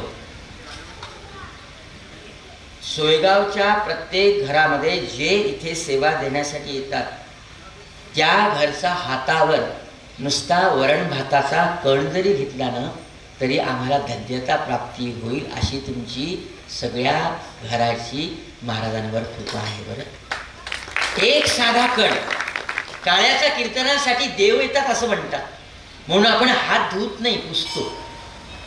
की इथे यायचं असेल तर त्या पांडुरंगाच्या सेवेसाठी सेवारत होऊन म्हणून या, पुंडलिकाचा वसा घेऊन या. संतांनी जसं विठ्ठलावर जीवनाची कुर्बानी करून स्वतःचं जीवन ओवाळून टाकलं, त्या संताच्या उपदेशानुसार आचरण करायचं असेल तर या. उगीच स्वर्गामध्ये येऊन अनायसे येऊन हा प्रसाद अनायसे प्राप्त करून घेण्यासारखा नाही आहे. हा एकमेकांना आम्ही काला वाटतो, एकमेकांकडून आलेला पांडुरंगाच्या आज्ञेने त्या श्रीकृष्ण परमात्म्याने सांगितलेल्याप्रमाणे हा काला आहे, महाप्रसाद आहे. हा दुसरीकडे कुठेही मिळत नाही. हा भूवैकुंठावरच मिळतो, या पंढरपुरीच मिळतो, की जिथे पंढरीनाथ असतात तिथेच मिळतो. साधी गोष्ट नाही. बरं, सेवाधारी असलेल्या घराच्या द्रव्याचं, अन्नाचं, सत्संगाचं, आधाराचं इतकं महात्म्य आहे. म्हणून इथला प्रसाद ज्यावेळेला येतो त्यावेळेला शिरसा म्हणतो. आज सकाळी चहाच्या आधी मला 4 दाणे मिळालेत खाण्यासाठी. सांगितलं की चहा कोरा नाही घ्यायचा, आम्लपित्त वाढतं, म्हणून 4 दाणे आमच्या सुनबाईंनी आमच्यासमोर ठेवले. मी म्हणालो मला याची सवय नाही, रोज मी तसाच चहा घेतो, कदाचित चूक असेल. तर ते 4 दाणे, आणि ते इतके मोठे होते की त्यातले 2 खाल्लेत. मग चहा घेतला, ते राहिलेत. मी कागद माझ्याजवळचा घेतला, ती पुडी बांधून मी आता घरी नेणार. एवढं आपल्या घरच्या प्रसादाचं महात्म्य श्रोते हो माझ्या मनामध्ये माझ्या सद्गुरू रायांनी प्रतिष्ठापित केलेलं आहे. आणखी काय सांगू, सेवाधारी हा केवळ माझ्यासारख्या साधकाला स्तुत्य नाही आहे, तर भगवंताला देखील तो स्तुत्य वाटतो. म्हणून हे सेवाधारीचं स्तव, आणि हे केलं की आपलं आधी दैविक ताप तर राहत नाही, बळ होतं. ही पूर्वसुकृताची जोडी आपण बघितलं असेल. आपल्या प्रत्येकाच्या घरी ज्या वेळेला एकाला नमस्कार केला जातो तेव्हा घरामधल्या सगळ्यांना नमस्कार केला जातो. आहे ना आपल्या घरची सगळ्यांची गरिबाच्या घरची रीत, सगळ्यांची खेड्यापाड्यामध्ये. मी जर गेलो, काल कुसुमताईकडे गेलो, ज्यावेळेला आम्हाला नमस्कार, मराठी काकांना काकूंना नमस्कार सगळ्यांनी केला ना, त्यावेळेला सगळ्यांना आम्हाला केला आणि घरच्या मंडळींना देखील केला. आपलं पूर्वसुकृत, पूर्वजांप्रती असलेली कृतज्ञता आपसूक उमलून येते की जेव्हा हे आधी दैविक तापाचं आपल्यावर असलेलं जे काही दूषण ते दूर होतं आणि आधी दैविक बळ मिळतं.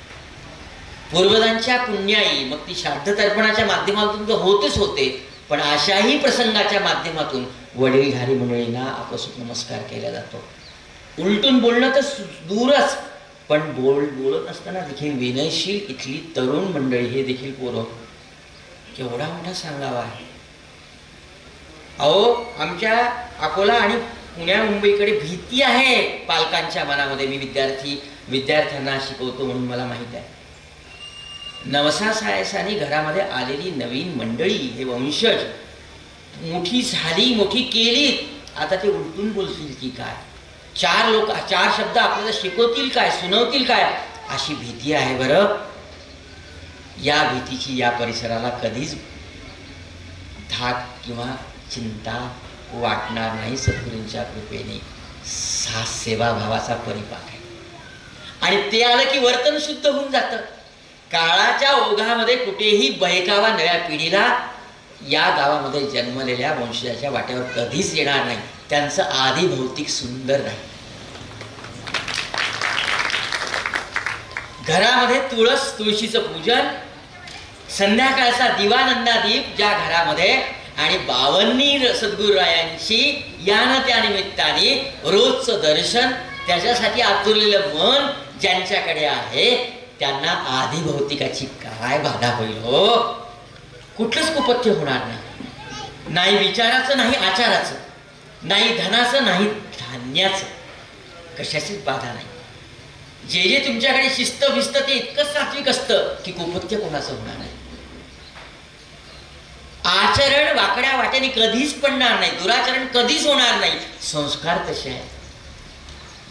घरी MBBS डॉक्टर असतील, MD असतील, मग ते आयुर्वेदाचे असू द्या किंवा होमिओपॅथीचे असू द्या किंवा ॲलोपॅथीचे असू द्या, दवाखान्यामध्ये जात असताना नमस्कार करून जातात. वावरामध्ये पेरण्याच्या आधी साध्या अवतावर किंवा वावरामध्ये चक्कर करायची असेल तर नमस्कार करतात. अरविंद दादासारखे विद्यार्थी, प्रिय लोक, प्रिय गुरुजन ज्यावेळेला घरून निघतात त्यावेळेला आईला मनोभावी नमस्कार करतात. येतो बरं, शाळेला जातं, रोजची ड्युटी आहे ना. हे सगळं आचरण सदाचरण असल्यानंतर मला सांगा, आचरणामधलं दूषण आपल्या वाट्यावर काय येईल? कुपत्य होणारच नाही. आणि कुपत्य आलेच तर आधी भौतिक त्रास वाढतो, असं दासगणू महाराजांनी आपल्याला सांगितलेलं आहे. आणि तिसरा, आध्यात्मिक आनंद. वा वा वा, सुंदर आहे बरं. ह्या मला एक चिंतन आपल्या समोर मांडू द्या. बरेच वर्षापूर्वी कदाचित तिथे मांडलं असेल, अरविंद दादांनी ऐकलं असेल. भाऊ कवरांनी 3 भाकरी नेल्या. मला त्या 3 भाकरीचा विशेष वाटायचा. 3 भाकरी का? आणि तिच्यातल्या 2 सद्गुरुरायांनी खाल्ल्या. अल्प स्वल्प खात होते. आणलेल्या ताटामधला नुसता एक तुकडा घ्यायचा आणि त्याचा मनोभाव जाणण्यासाठी सद्गुरूंनी घ्यायचं. अशी अनेक. महाराज पोटभर जेवलेत. योगी केवळ कुंभकासारखे प्रयोग त्यांनी लोकांच्या दर्शनासाठी उपलब्ध करून दाखविले. केवढे मोठा अधिकार योगीराज होते. अमृताचा स्राव ज्यांच्या शरीरामध्ये येण्यासाठी आतुरतो, असं हे विभूतिमत्व, संतत्व. त्यांना या अन्नाची काही जरुरी नाही. अनुपम ब्रह्मरसाला जो पिऊन तृप्त झाला, असं दासगणू महाराज म्हणतात. भाऊ कवरांची शिजोरी ज्यावेळेला आली त्यावेळेला आधी दैविकाचं बळ किंवा ताक आणि आधी भौतिकाचा मनामध्ये आलेला नुसता धाक महाराजांनी स्वतःकडे घेतला. सेवाधाराच्या बाबतीत महाराज काय करतात बघा. एक भाकर ही आधी दैविकाच्या प्रकारची आणि दुसरी भाकर आधी भौतिकाची महाराजांनी ती स्वतःकडे आणली. आणि इकडे आणि एकीचा तो प्रसाद. इथे एकी शब्द जरा श्लेष यांनी आलेला आहे. एकीचा म्हणजे एकट्या भाकरीचा आणि एकीचा म्हणजे नानीचा, गोपाळ त्र्यंबकाचा, राजाम कवराच्या भक्तीचा आणि ज्यांनी ज्यांनी सहकार्य केलं आणि जे जे थांबले बाळाभाऊच्या शिदोरी येईपर्यंत, बाहूच्या शिदोरी येईपर्यंत, त्या सगळ्या एक वाक्यतेचा म्हणजे एकीचा तो प्रसाद, आध्यात्मिक आनंद महाराजांनी वाटला सगळ्यांना. एकीचा तो सगळ्यांना वाटला. सेवाधारी झालं की असं काहीतरी महाराज विलक्षण तत्वज्ञान आपल्या समोर कृतीच्या माध्यमातून मांडतात. आणि आध्यात्मिक उन्नती तर अतिशय फार फार मोलाची आहे. कुसुमताईंचं आगमन झालंय. सद्गुरु श्री गजानन महाराज की जय. तैया हा मंडप, हे मंदिर, हे श्रोते, हे व्यासपीठ आपली मनापासून वाट पाहते आहे. आपल्याला आपल्या शरीराला त्रास होऊ नये म्हणून आपल्याला इथे येण्यासाठी कदाचित आम्ही सगळे लोक जाऊ नका जाऊ नका असं म्हणतो, ते आमचं कर्तव्य. पण आपली आतुरतेने महाराज वाट बघतात, हे आयोजन वाट बघतं. आपलाही मनोभाव मोठा. आता याच्यामध्ये काय खरं काय हे महाराजच जाणतील. पण आपल्या आगमनाचा आनंद जेव्हा आम्हाला होतो जेवढा तेवढा इथल्या श्रींच्या अस्तित्वालाही होतो. ताईंचं मनोपूर्वक स्वागत.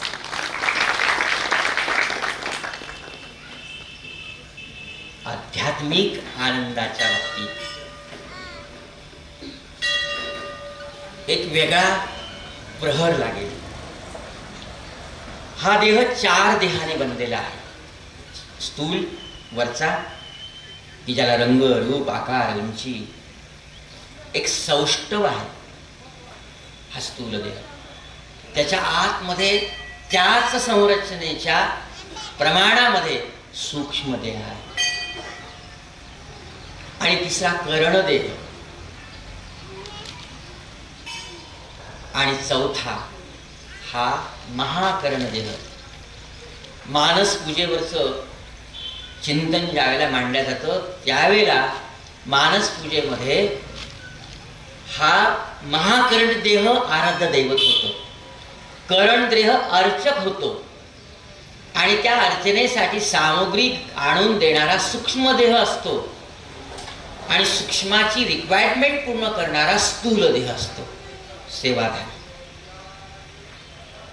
आणि हे चारही देह ज्यावेळेला एकत्रित होतात त्यावेळेला महाकर्ण देह प्रसन्न होतो. मानसपूजा साकारते. बरं, काही काही मानसपूजा तर इतक्या मोठ्या ताकदीच्या आणि पराकोटीच्या सिद्धतेपर्यंत जातात की मानसपूजेमध्ये वाहिलेल्या फुलाचा सुगंध आपल्यासारख्या त्रयस्थ व्यक्तीलाही जाणवतो, पदार्थही जाणवतात.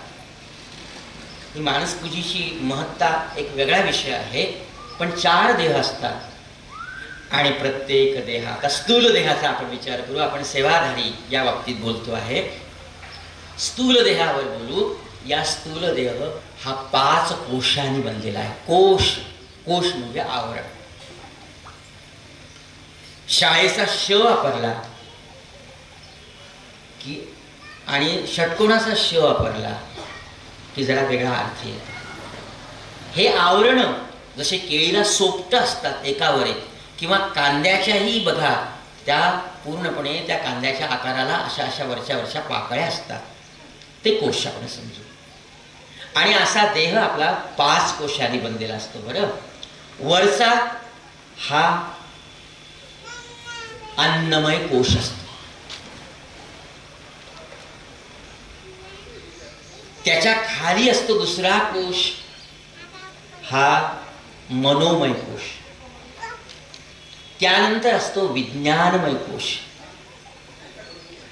आणि चौथा 5वा शेवटचा कोश असतो आनंदमय कोश.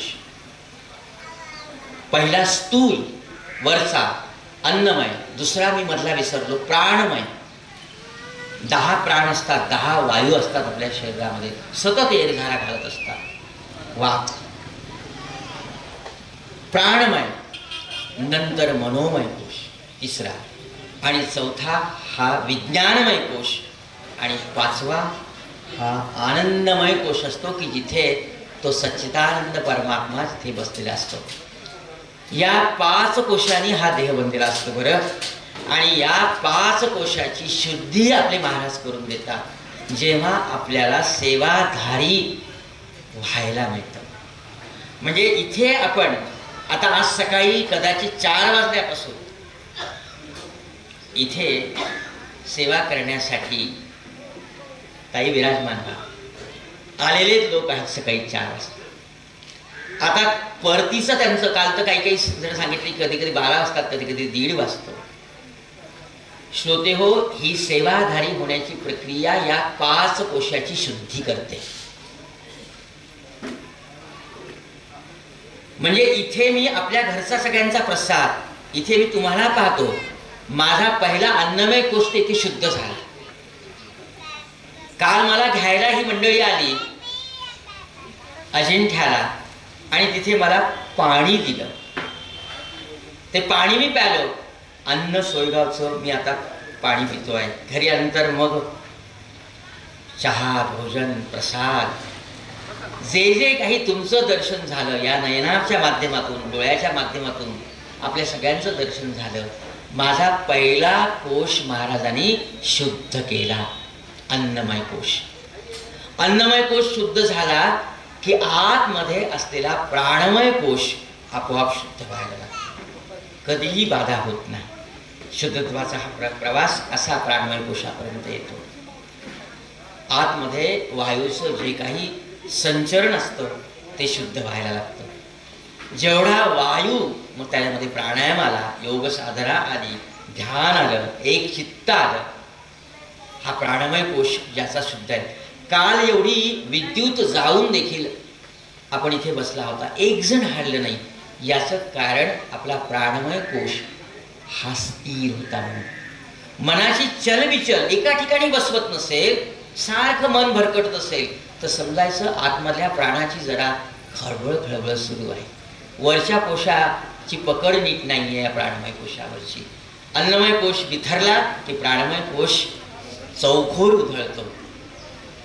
पण महाराज त्याला बरोबर कामामध्ये आणतात आणि त्यानंतर मग मनोमय कोश, मन शुद्ध, मन करारे प्रसन्न, सर्व सिद्धीचे कारण जगद्गुरु तुकोबाराय म्हणतात. मन हे सगळ्यात मोठं. समर्थाने तर 205 श्लोक मना सज्जना भक्ती पंथेची जावे, मनावर जास्त भर दिलेला आहे. हे मन जेवढं चंचल तेवढं ते प्राबल्य आहे. हा मनोवेग फार महत्वाचा आहे, मनशक्ती फार महत्वाची आहे. त्या मनाला एकदा जर वश करता आलं ना की झालं. हा मनोवेग कोश महाराज सिद्ध करून देतात. सेवाधरी व्हायला मिळालं ना की एक एक कोश श्रोते हो सिद्ध होतो, शुद्ध होतो, विमल होतो. आणि मन शुद्ध झालं, मन ज्याचं कह्यामध्ये आहे, आपल्या हुकमतीमध्ये आहे, त्याचा नंतरचा विज्ञानमय कोश हा शुद्ध होतो. विज्ञानमय कोश म्हटल्यानंतर तुमच्या आधीच्या दोन्हीही आधी दैविक आणि आधी भौतिकाशी असलेलं की जे विज्ञान सिद्ध आहे, हृदयाची धडकन चालू आहे, स्पंदन चालू आहे, रक्ताभिसरण सुरू आहे, हाड हाडाची मजबूती सांभाळत आहे, वरचं चैतन्य देहावरचं चैतन्य देखील लख तो ऑरा शुद्ध होतो आहे. असं सांगतात की आपल्या पाठीमागे एक प्रकारचं चक्र असतं, त्याला प्रभावळ असं म्हणतात. चित्रामध्ये देखील चित्रकार महाराजांच्या पाठीमागे असा गोल बघा, अशी प्रभा गोल असते, ती प्रभावळ, त्याला ऑरा असं म्हणतात. आणि आपल्या शरीरामधून जी स्पंदनं बाहेर पडतात ती जेवढी शुद्ध तेवढी ती प्रभा. संतांना, महात्म्यांना, फार मोठ्या साधकांना ती प्रभावळ ओळखता येते किंवा दृश्यमान होते. आपल्याला माझ्यासारख्यांना कशी दिसणार? माझ्यासारख्यांना फक्त तुम्ही दिसता, पण तुम्हाला एखाद्या संत महात्म्याच्या दृष्टिक्षेपामध्ये जर येता आलं तर ते आपल्या पाठीमागचा ऑरा ओळखतात आणि त्यावरून मग आपला विज्ञानमय कोश कसा आहे हे सांगतात. कधी कधी सांगतात ना संत की आपलं आचरण फार शुद्ध आहे, आपण अधिकारी आहात. कधी कधी सांगतातही तसं की जरा आपल्या खाण्यापिण्याकडे लक्ष द्या, आपल्या विचाराकडे लक्ष द्या, मनाची शुद्धी करा. त्यांना सांगण्याचा अधिकार असतो आणि आपण बरोबर ओळखतो. महाराजांनी मला ओळखतातच ते ऑरावरून त्या, कारण की तो विज्ञानमय कोश. आणि सगळ्यात आतमधला कोश असतो मूळ कोश, आनंदमय कोश. हा एका भाकरीचा प्रसाद महाराजांनी वाटला, तो आनंदमय कोश जागा केला. हा आनंदमय कोश जागा झाला ना की मग डोळे मिटले की महाराजांचं ध्यान लागतं, महाराज दिसतात. सतत अनुसंधान महाराजांच्या पाशी. जय गजानन. मग एकांतामध्ये ते महाराजांच्याविषयी बोलतात आणि लोकांतामध्ये महाराजांच्या विषयी बोलतात. महाराजांशी बोलणं त्यांचं सतत सुरू असतं.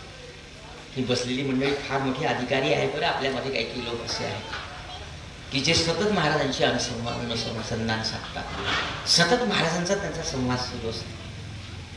तो त्या आनंदमय कोशाच्या माध्यमातून कितीही व्याधीग्रस्त होऊ द्या, चेहऱ्यावरचं चैतन्य लोपत नाही.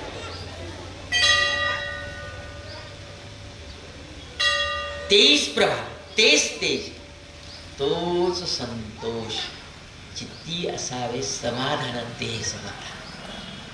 आनंदमय कोशामध्ये जन विजन झाले आम्हा विठ्ठल नामाप्रमाणे. तुका म्हणे आता खेळतो कौतुके झाले तुझे सुख आंतरबाह्य. आनंदमय कोशामध्ये ही वरची सगळी चारही कोशाची आवरणच होते हो, शुद्धत्वाला पोचली की आतमध्ये तो ते परब्रह्म प्रकट होतो, आपसुख येतो. आपण एकमेकांना भेटल्यानंतर राम राम असं म्हणतो किंवा जय गजानन म्हणतो, ते त्या आनंदमय कोशामध्ये स्थापित असलेल्या गजाननाला केलेलं वंदन असतं. एकमेका लागती पायी रे, हे आतमधल्या पांडुरंगाचं, अंतरात्म्याचं, त्या परमात्म्याचं दर्शन असतं आनंदमय कोशामध्ये. आणि आपल्याला माहित आहे, बघा ना, एखाद्या एकादशीच्या दिवशी किंवा एखाद्या आपल्याला पावन वाटणाऱ्या प्रहरी कुठलाही दिवस असू द्या हो, हरीच्या असा शुभ दाही दिशा. एखादे माळकरी भेटू, जय माऊली, जय हरी, मी नावलेला जातो ना त्यावेळेला अशा अनेक मावळ्यांची मला भेट होते. शरणागत होऊन त्यांच्या पायी ज्यावेळेला मस्तक ठेवलं जातं ना त्यावेळेला महाराजांचं दर्शन घेतल्याचा लाभ होतो. त्यांच्या मनामध्ये असलेला सतत असलेलं ते आनंद निधान, ते सच्चिदघन स्वरूप त्याचं दर्शन होतं. बरं, आजही आपल्या सुदैवाने आपल्या खेड्यापाड्यामध्ये असे माळकरी, टाळकरी, भजनकरी, ज्यांना आपण फार मोठ्या आदराने हरिभक्त परायण म्हणतो, असे विद्यमान आहेत. बरं, आणि अशा श्रीशींच्या चरणी ज्यावेळेला आपण नतमस्तक होतो ना त्यावेळेला तो आनंदमय कोश आपला शुद्ध होतो. ही चारही कोशाची शुद्धता, 5 कोशाची, पंचकोशाची शुद्धता, 4 देहाची शुद्धता ज्यावेळेला होते ना त्यावेळेला मग आध्यात्मिक आपला ताप नसून तो आपल्याला वरदान ठरतो. आध्यात्मिक बळ महाराज प्रदान करतात आणि आपला प्रतिपाळ करतात, सांभाळ करतात. हे केव्हा होतं? जेव्हा सेवाधारी आपण होतो त्यावेळेला. आणि अशा सेवाधाऱ्यांच्या हृदयामध्ये महाराज नित्याने दर क्षणी प्रकट होतात. महाराजांचा क्षण न क्षण म्हणजे प्रकट दिन तर उद्या आहे तिथीनुसार, संवत्सरिक प्रकट दिन उद्या आहे. पण खरं सांगू का, महाराजांचा प्रकट क्षण क्षणोक्षणी घडत असतो. जसा प्रकट दिन तसा प्रकट क्षण. जिकडे पहावे तिकडे तू दिससी नाही, भक्ती दिठी ज्यांना लाभली सद्गुरूंच्या कृपेने, त्यांच्यासाठी गजानन महाराजांचे भक्त दिसले की त्यांच्या आनंदमय कोशामध्ये असलेले महाराज त्याला भेटतात, प्रकट होतात. श्री महाराज हृदयामध्ये क्षणोक्षणी प्रकट होतात. तसं आपल्या आचारा विचारामध्ये प्रकट होतात, आपल्या घरामध्ये सतत असतात, सदैव विराजमान असतात. आणि अशा महाराजांच्या उत्सवामध्ये जाऊन अशा भक्तांचं दर्शन घेणं म्हणजे सेवाभावी व्रताची जणू काही सशास्त्र संथा घेणं आहे. आज मी संथा घेण्यासाठी इथे आलो आहे. सदैव आमची घ्यावी सेवा हीच असे प्रार्थना. कधी कधी आतमधल्या या 5 कोशाला सांगावं असं वाटतं. अरविंद दादा, मनापासून सांगावं असं वाटतं माझ्या पंचकोशाला की या रे या कुणी बंकट व्हा, गजाननाची करू सेवा. या रे या कुणी बंकट व्हा, गजाननाची करू सेवा. या रे या कुणी बंकट व्हा, गजाननाची करू सेवा. भक्तराज कुणी भास्कर भारे, श्रद्धा भक्ती हृदय धरारे. मी माझ्या 5 कोशाला सांगतो आहे. या रे या कुणी बंकट व्हा, गजाननाची करू सेवा. भक्तराज कुणी भास्कर भारे, श्रद्धा भक्ती हृदय धरारे. या रे या कुणी बंकट व्हा, गजाननाची करू सेवा. गण गण गणात बोते, गण गण गणात बोते, गण गण गणात बोते, गण गण गणात बोते. पुंडलिकाचे बळ घेऊनी, पुंडलिकाचे बळ घेऊनी, शेगावासी जाऊ चला.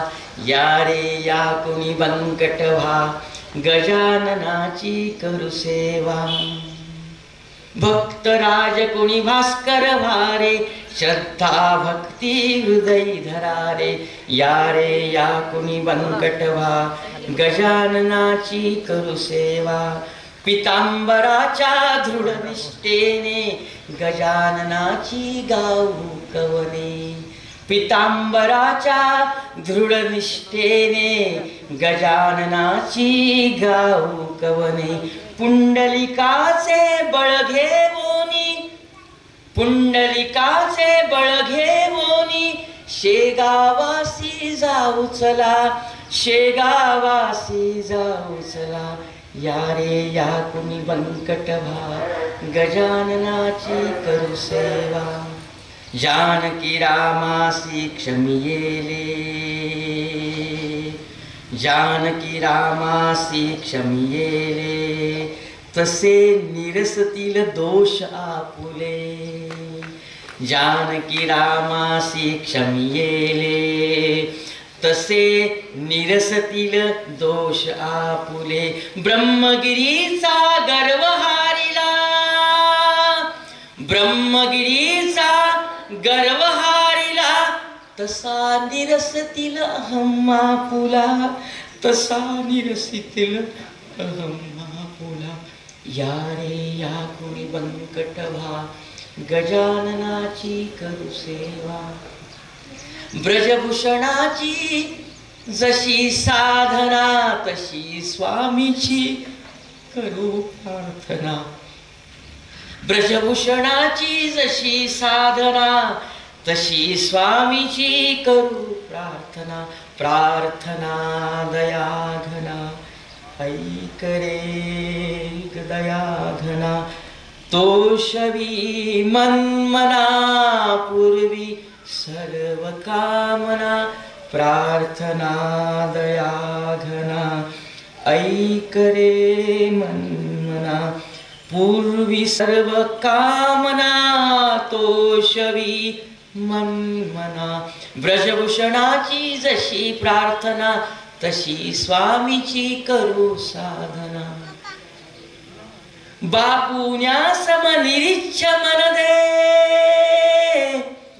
बापुन्या समनिरीच्छ मन दे तुझ्या तुनी विठ्ठल दर्शन दे तुझ्या तुनी विठ्ठल दर्शन दे या रे या कुणी बंकटवा गजाननाची करू सेवा या रे या कुणी बंकटवा गजाननाची करू सेवा गण गण गणात बोते गण गण गणात बोते गण गण गणात बोते गण गण गणात बोते या आतमधल्या माझ्या पंचकोशाला मी सांगतो की हे पंचकोश हो कधीतरी आपली वृत्ती गजानन विजय ग्रंथामध्ये असलेल्या भक्त मांदियाळी सारखी बनवा जसं बंकटलालाने महाराजांना सेवेसाठी सेवेचं दान मागितलं तसं कधी बंकट व्हा कधी पितांबर महाराज व्हा कधी बाळाभाऊ कधी भाऊ कवर कधी भक्तराज भास्कर कधी पाटील मंडळीमधले थोर थोर महाराजांचे भक्त व्हा कधी आत्माराम व्हा पूजेसाठी एकही रुपयाचा मोबदला न मागताना अखंड पूजेची सेवा करून घेणारे आत्माराम व्हा बायजाबाई व्हा पुंडलिक भोकरे महाराज व्हा जगदेव दिंडोकार व्हा जे आपला आधी भौतिक ताप महाराज मला सहन करण्याची शक्ती द्या म्हणून 14 वर्ष त्या छर्याचा प्रहार आपल्या मस्तकामध्ये धारण करून सद्गुरूंच्या समोर कधीही आपल्या व्याधीची मागणी न मागणारे तुकाराम शिरोकार महाराजांच्या चरणी समर्पित होणारे ते गणेश अप्पा आणि चंद्राबाई भा या भक्त मांदियाळीमध्ये श्रोते हो इतके भक्तराज आहेत महाराजांच्या सेवेसाठी प्रत्येकासारखं भावं आपल्या मनाला तनाला चित्ताला अंतःकरणाच्या सृष्टाला सांगावं असं म्हणतात की काशीस जावे रोज म्हणावे कदा काश्याम गमिष्यामी कदा द्रक्ष्यामी शंकरः असं रोज म्हणावं असं म्हणतात असं रोज म्हटलं की काशीला जाण्याचं पुण्य मिळतं कदा कदा काश्याम गमिष्यामी कदा द्रक्ष्यामी कधी मी काशीला जातो आणि कधी त्या गंगेचं स्नान करतो असं रोज आपण म्हणावं असं शास्त्र सांगतं आणि त्याचं फळही मिळतं तसं प्रातस्मरणीय असलेल्या या भक्त मांदियाळीला स्मरण करावं की महाराज आपल्या भक्तासारखं आम्हाला कधीतरी घडू द्या एक ना एक दिवस तरी हा निधिध्यास महाराज आपल्यासाठी मूर्तिमंतपणे साकार करतील आणि एकदा का हे गुणनिधान मिळालं ना की मग सेवेच्या व्रताची पात्रता महाराज आपल्याला प्रदान करतात आणि मग म्हणतात की बाळा, सुरुवातीला माझ्याकडे प्रापंचिक मागण्यासाठी आला होता, आता प्रापंचिक मागणं तर काहीच राहिलं नाही, सगळं निवलं, आता तुला माझ्यामध्ये आनंद दिसतो आहे. आता ही तुझी दुसरी पातळी आहे. आणि तिसरी पातळी भक्ताची जी तुमच्या सगळ्यांची आहे ती म्हणजे महाराजांच्या कार्याची रूपरेषा सांभाळण्याची जबाबदारी ही महाराज आपल्या भक्तावर निशंकपणे सोपवतात. साधी गोष्ट नाही बरं ही, मला सांगू द्या. हा ध्यास लागणे प्रगट दिनाची. अहो किती सुंदर निमंत्रण आपण घरोघरी पोचवलं. तळमळ घरोघरी ताई ज्यावेळेला धडधाकट प्रकृतीच्या म्हणजे काही वर्षापूर्वी प्रगट दिन आला की सांगतात की सगळ्यांच्याकडे परिपत्र घेऊन ताई जात असत बाबांच्या आपला सोयवर यावर. आणि तोच परिपाठ आपण सगळ्यांनी बावनीच्या रूपाने वेटाळामध्ये चौकामध्ये समजलं. केवढी तळमळ. ही तळमळ का व्यक्त झाली? ही तुमची तिसरी अवस्था आहे भक्तांची, गजानन बाबांची. पहिली काम्य भावना, दुसरी आनंद ज्ञानाची आणि तिसरी महाराजांच्या कर्तव्यासाठी असलेली जबाबदारी स्वीकारण्याची खूप मोठी पात्रता. आपण महाराजांचं माध्यम आहात. मला एक नेहमी उदाहरण आठवतं की तेल तेच आहे, वाद तेच आहे, समयी व्हायला मात्र आपल्याला मिळतं. आणि समयी म्हणून त्यांना हवी असते, पात्र म्हणून हवं असतं आणि ते पात्रांच्या शोधामध्ये सगळीकडे असतात. सोयगावला त्याचसाठी ते आले की माझं जनकल्याणाचं कार्य, लोकमंगल वर्धनाचं कार्य करण्यासाठी मला इथे येऊन बसायचं आहे.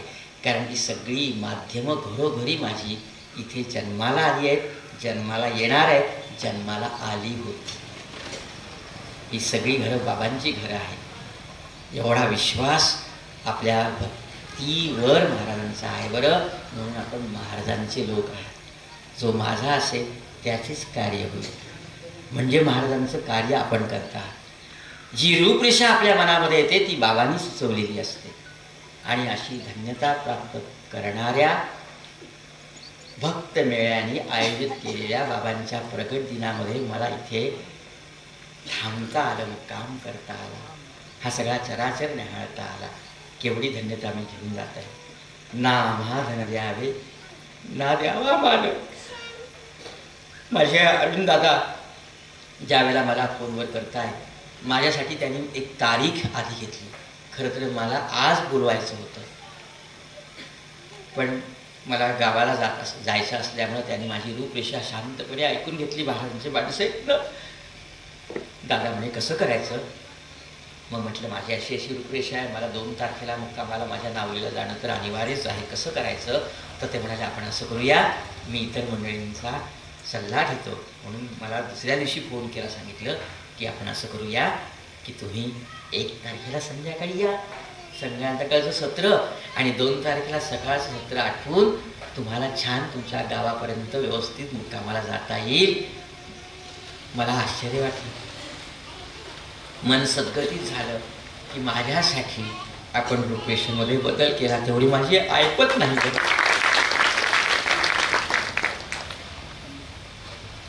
आणि महाराजांनी आणि म्हणाले काय माहिती का, सहकुटुंब या, गाडी करून या. मागच्या वेळेला मी गाडी करून आलो होतो, पण सगळे समवेत गजानन भक्त होते माझ्यापेक्षा थोर अधिकाराचे. त्यांना मला गाडीत आणायचं होतं.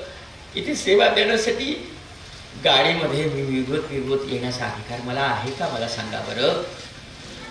अहो आपण सगळे मिळून महाराजांचा उत्सव करतो, कोणासमोर हात पसरत नाही. इथला द्रव्यसंचय हा बाबांच्यासाठी समर्पित असलेलं फार मोठं सेवेचं दान आहे बरं. त्याचं मूल्य खूप मोठं आहे.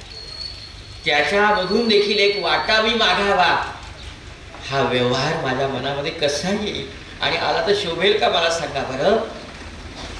ते वारंवार आग्रह करतायत की सर तकलीफ घेऊ नका, गाडीमध्ये या, प्रवासामध्ये अडचण येईल, तुम्हाला गाड्या बदलत यावं लागेल. म्हटलं पायी येता आलं असतं तरी आलं असतं. एवढी इथे येण्याची भूक इच्छा आणि एवढा मोठा लाभ इथे मला होतो आहे. मी त्यांना विनंती केली, कन्व्हिन्स केलं त्यांना की मला फक्त सोयीची गाडी सुचवा. मग मी अकोल्याहून खामगावला आलो. एकटा छान, बाबांनी व्यवस्था सगळी केलेलीच असते. एवढ्या मोठ्या सुंदर गाड्या योजना केल्या बाबांनी. वेळेवरची गाडी, वेळेवरची सीट. तिथून खामगाववरून बुलढाण्याला आलं. बुलढाण्याला तिथे पत्नीला लेकीकडे ठेवलं, कारण की तिला तिथे काम होतं प्रकटनाची तयारी करण्याच्या दृष्टीने, नाहीतर तीही येण्यासाठी उत्सुक होती. तिथून दादांना फोन केला. तिथून मग मला बरोबर 11 वाजताची नाही, 11:05 आधीच मला गाडी मिळाली. गाडी मोकळी होती. छान बसलो. अजिंठ्याला आलो. अजिंठ्याहून कुठली गाडी आता घ्यायची? खरं तर गाड्या होत्या. माझी इच्छा सोयगावलाच यायची होती. पण पुन्हा दादांचा फोन आला. दादा मला घ्यायला आलेत, आपली गाडी घेऊन आले. माझ्यासाठी काही माझं पामराशी, खरं काय थोडं पण आता तुकोबारायांचे शब्द आहेत ते मी वापरायला नको, पण खरोखरच मी मात्र पामर आहे. इथली सेवा थोर आहे. त्या सेवेचं अनड्यू ॲडव्हान्टेज घेण्याचा मला स्वप्नातही कधीही विचार बाबा येऊ देणार नाही. इथे आलो. इथे आल्यानंतर याच भुकेसाठी तृप्त झालो. ना आम्हा धन द्यावे ना द्यावा मान, चित्ती केवळ तुमचे बैसावे ध्यान. आणि द्यायचंच असेल तर महाराज असं मन द्या की जे मन तुम्हाला समर्पित करता येईल. जसं आपल्या सगळ्या परिवाराने श्रींच्या चरणी आपलं तन आणि मन समर्पित केलेलं आहे. ना आम्हा धन द्यावे ना द्यावा मान, चित्ती केवळ तुमचे बैसावे ध्यान. चित्ती केवळ तुमचे बैसावे ध्यान. दे रे मन दे ऐसे, दे रे मन दे ऐसे, तुझसी अर्पाया. दे रे मन दे ऐसे, तुझसी अर्पाया. योगिया अवलिया स्वामी गणराया, सांभाळिया म्हा सद्गुरुराया. सांभाळिया म्हा सद्गुरुराया. योगिया अवलिया स्वामी गणराया, स्वामी गणराया. सांभाळिया म्हा सद्गुरुराया. सांभाळी आम्हा. अनंत कोटी ब्रह्मांडाचे महाराज स्वामी, महाराज स्वामी. योगीराज प्रकटले येऊनी शेगावी ग्रामी. योगीराज प्रकटले येऊनी शेगावी ग्रामी. परब्रह्म सच्चिदानंद जे श्री सद्गुरुमूर्ती. परब्रह्म सच्चिदानंद जे श्री सद्गुरुमूर्ती. महाराजाधीराज ज्यांची त्रिखंडात कीर्ती. महाराजाधीराज ज्यांची त्रिखंडात कीर्ती. भक्त प्रतिपालका समर्था जय श्री गजानना. भक्त प्रतिपालका समर्था जय श्री गजानना. सदैव मुची घ्यावी सेवा हीच से प्रार्थना. सदैव मुची घ्यावी सेवा हीच से प्रार्थना. हीच से प्रार्थना. अनंत कोटी ब्रह्मांड नायक महाराजाधिराज योगिराज परब्रह्म सच्चिदानंद भक्त प्रतिपालक शेगाव निवासी समर्थ सद्गुरु श्री गजानन महाराज की जय. जय गजानन, जय गजानन, जय गजानन.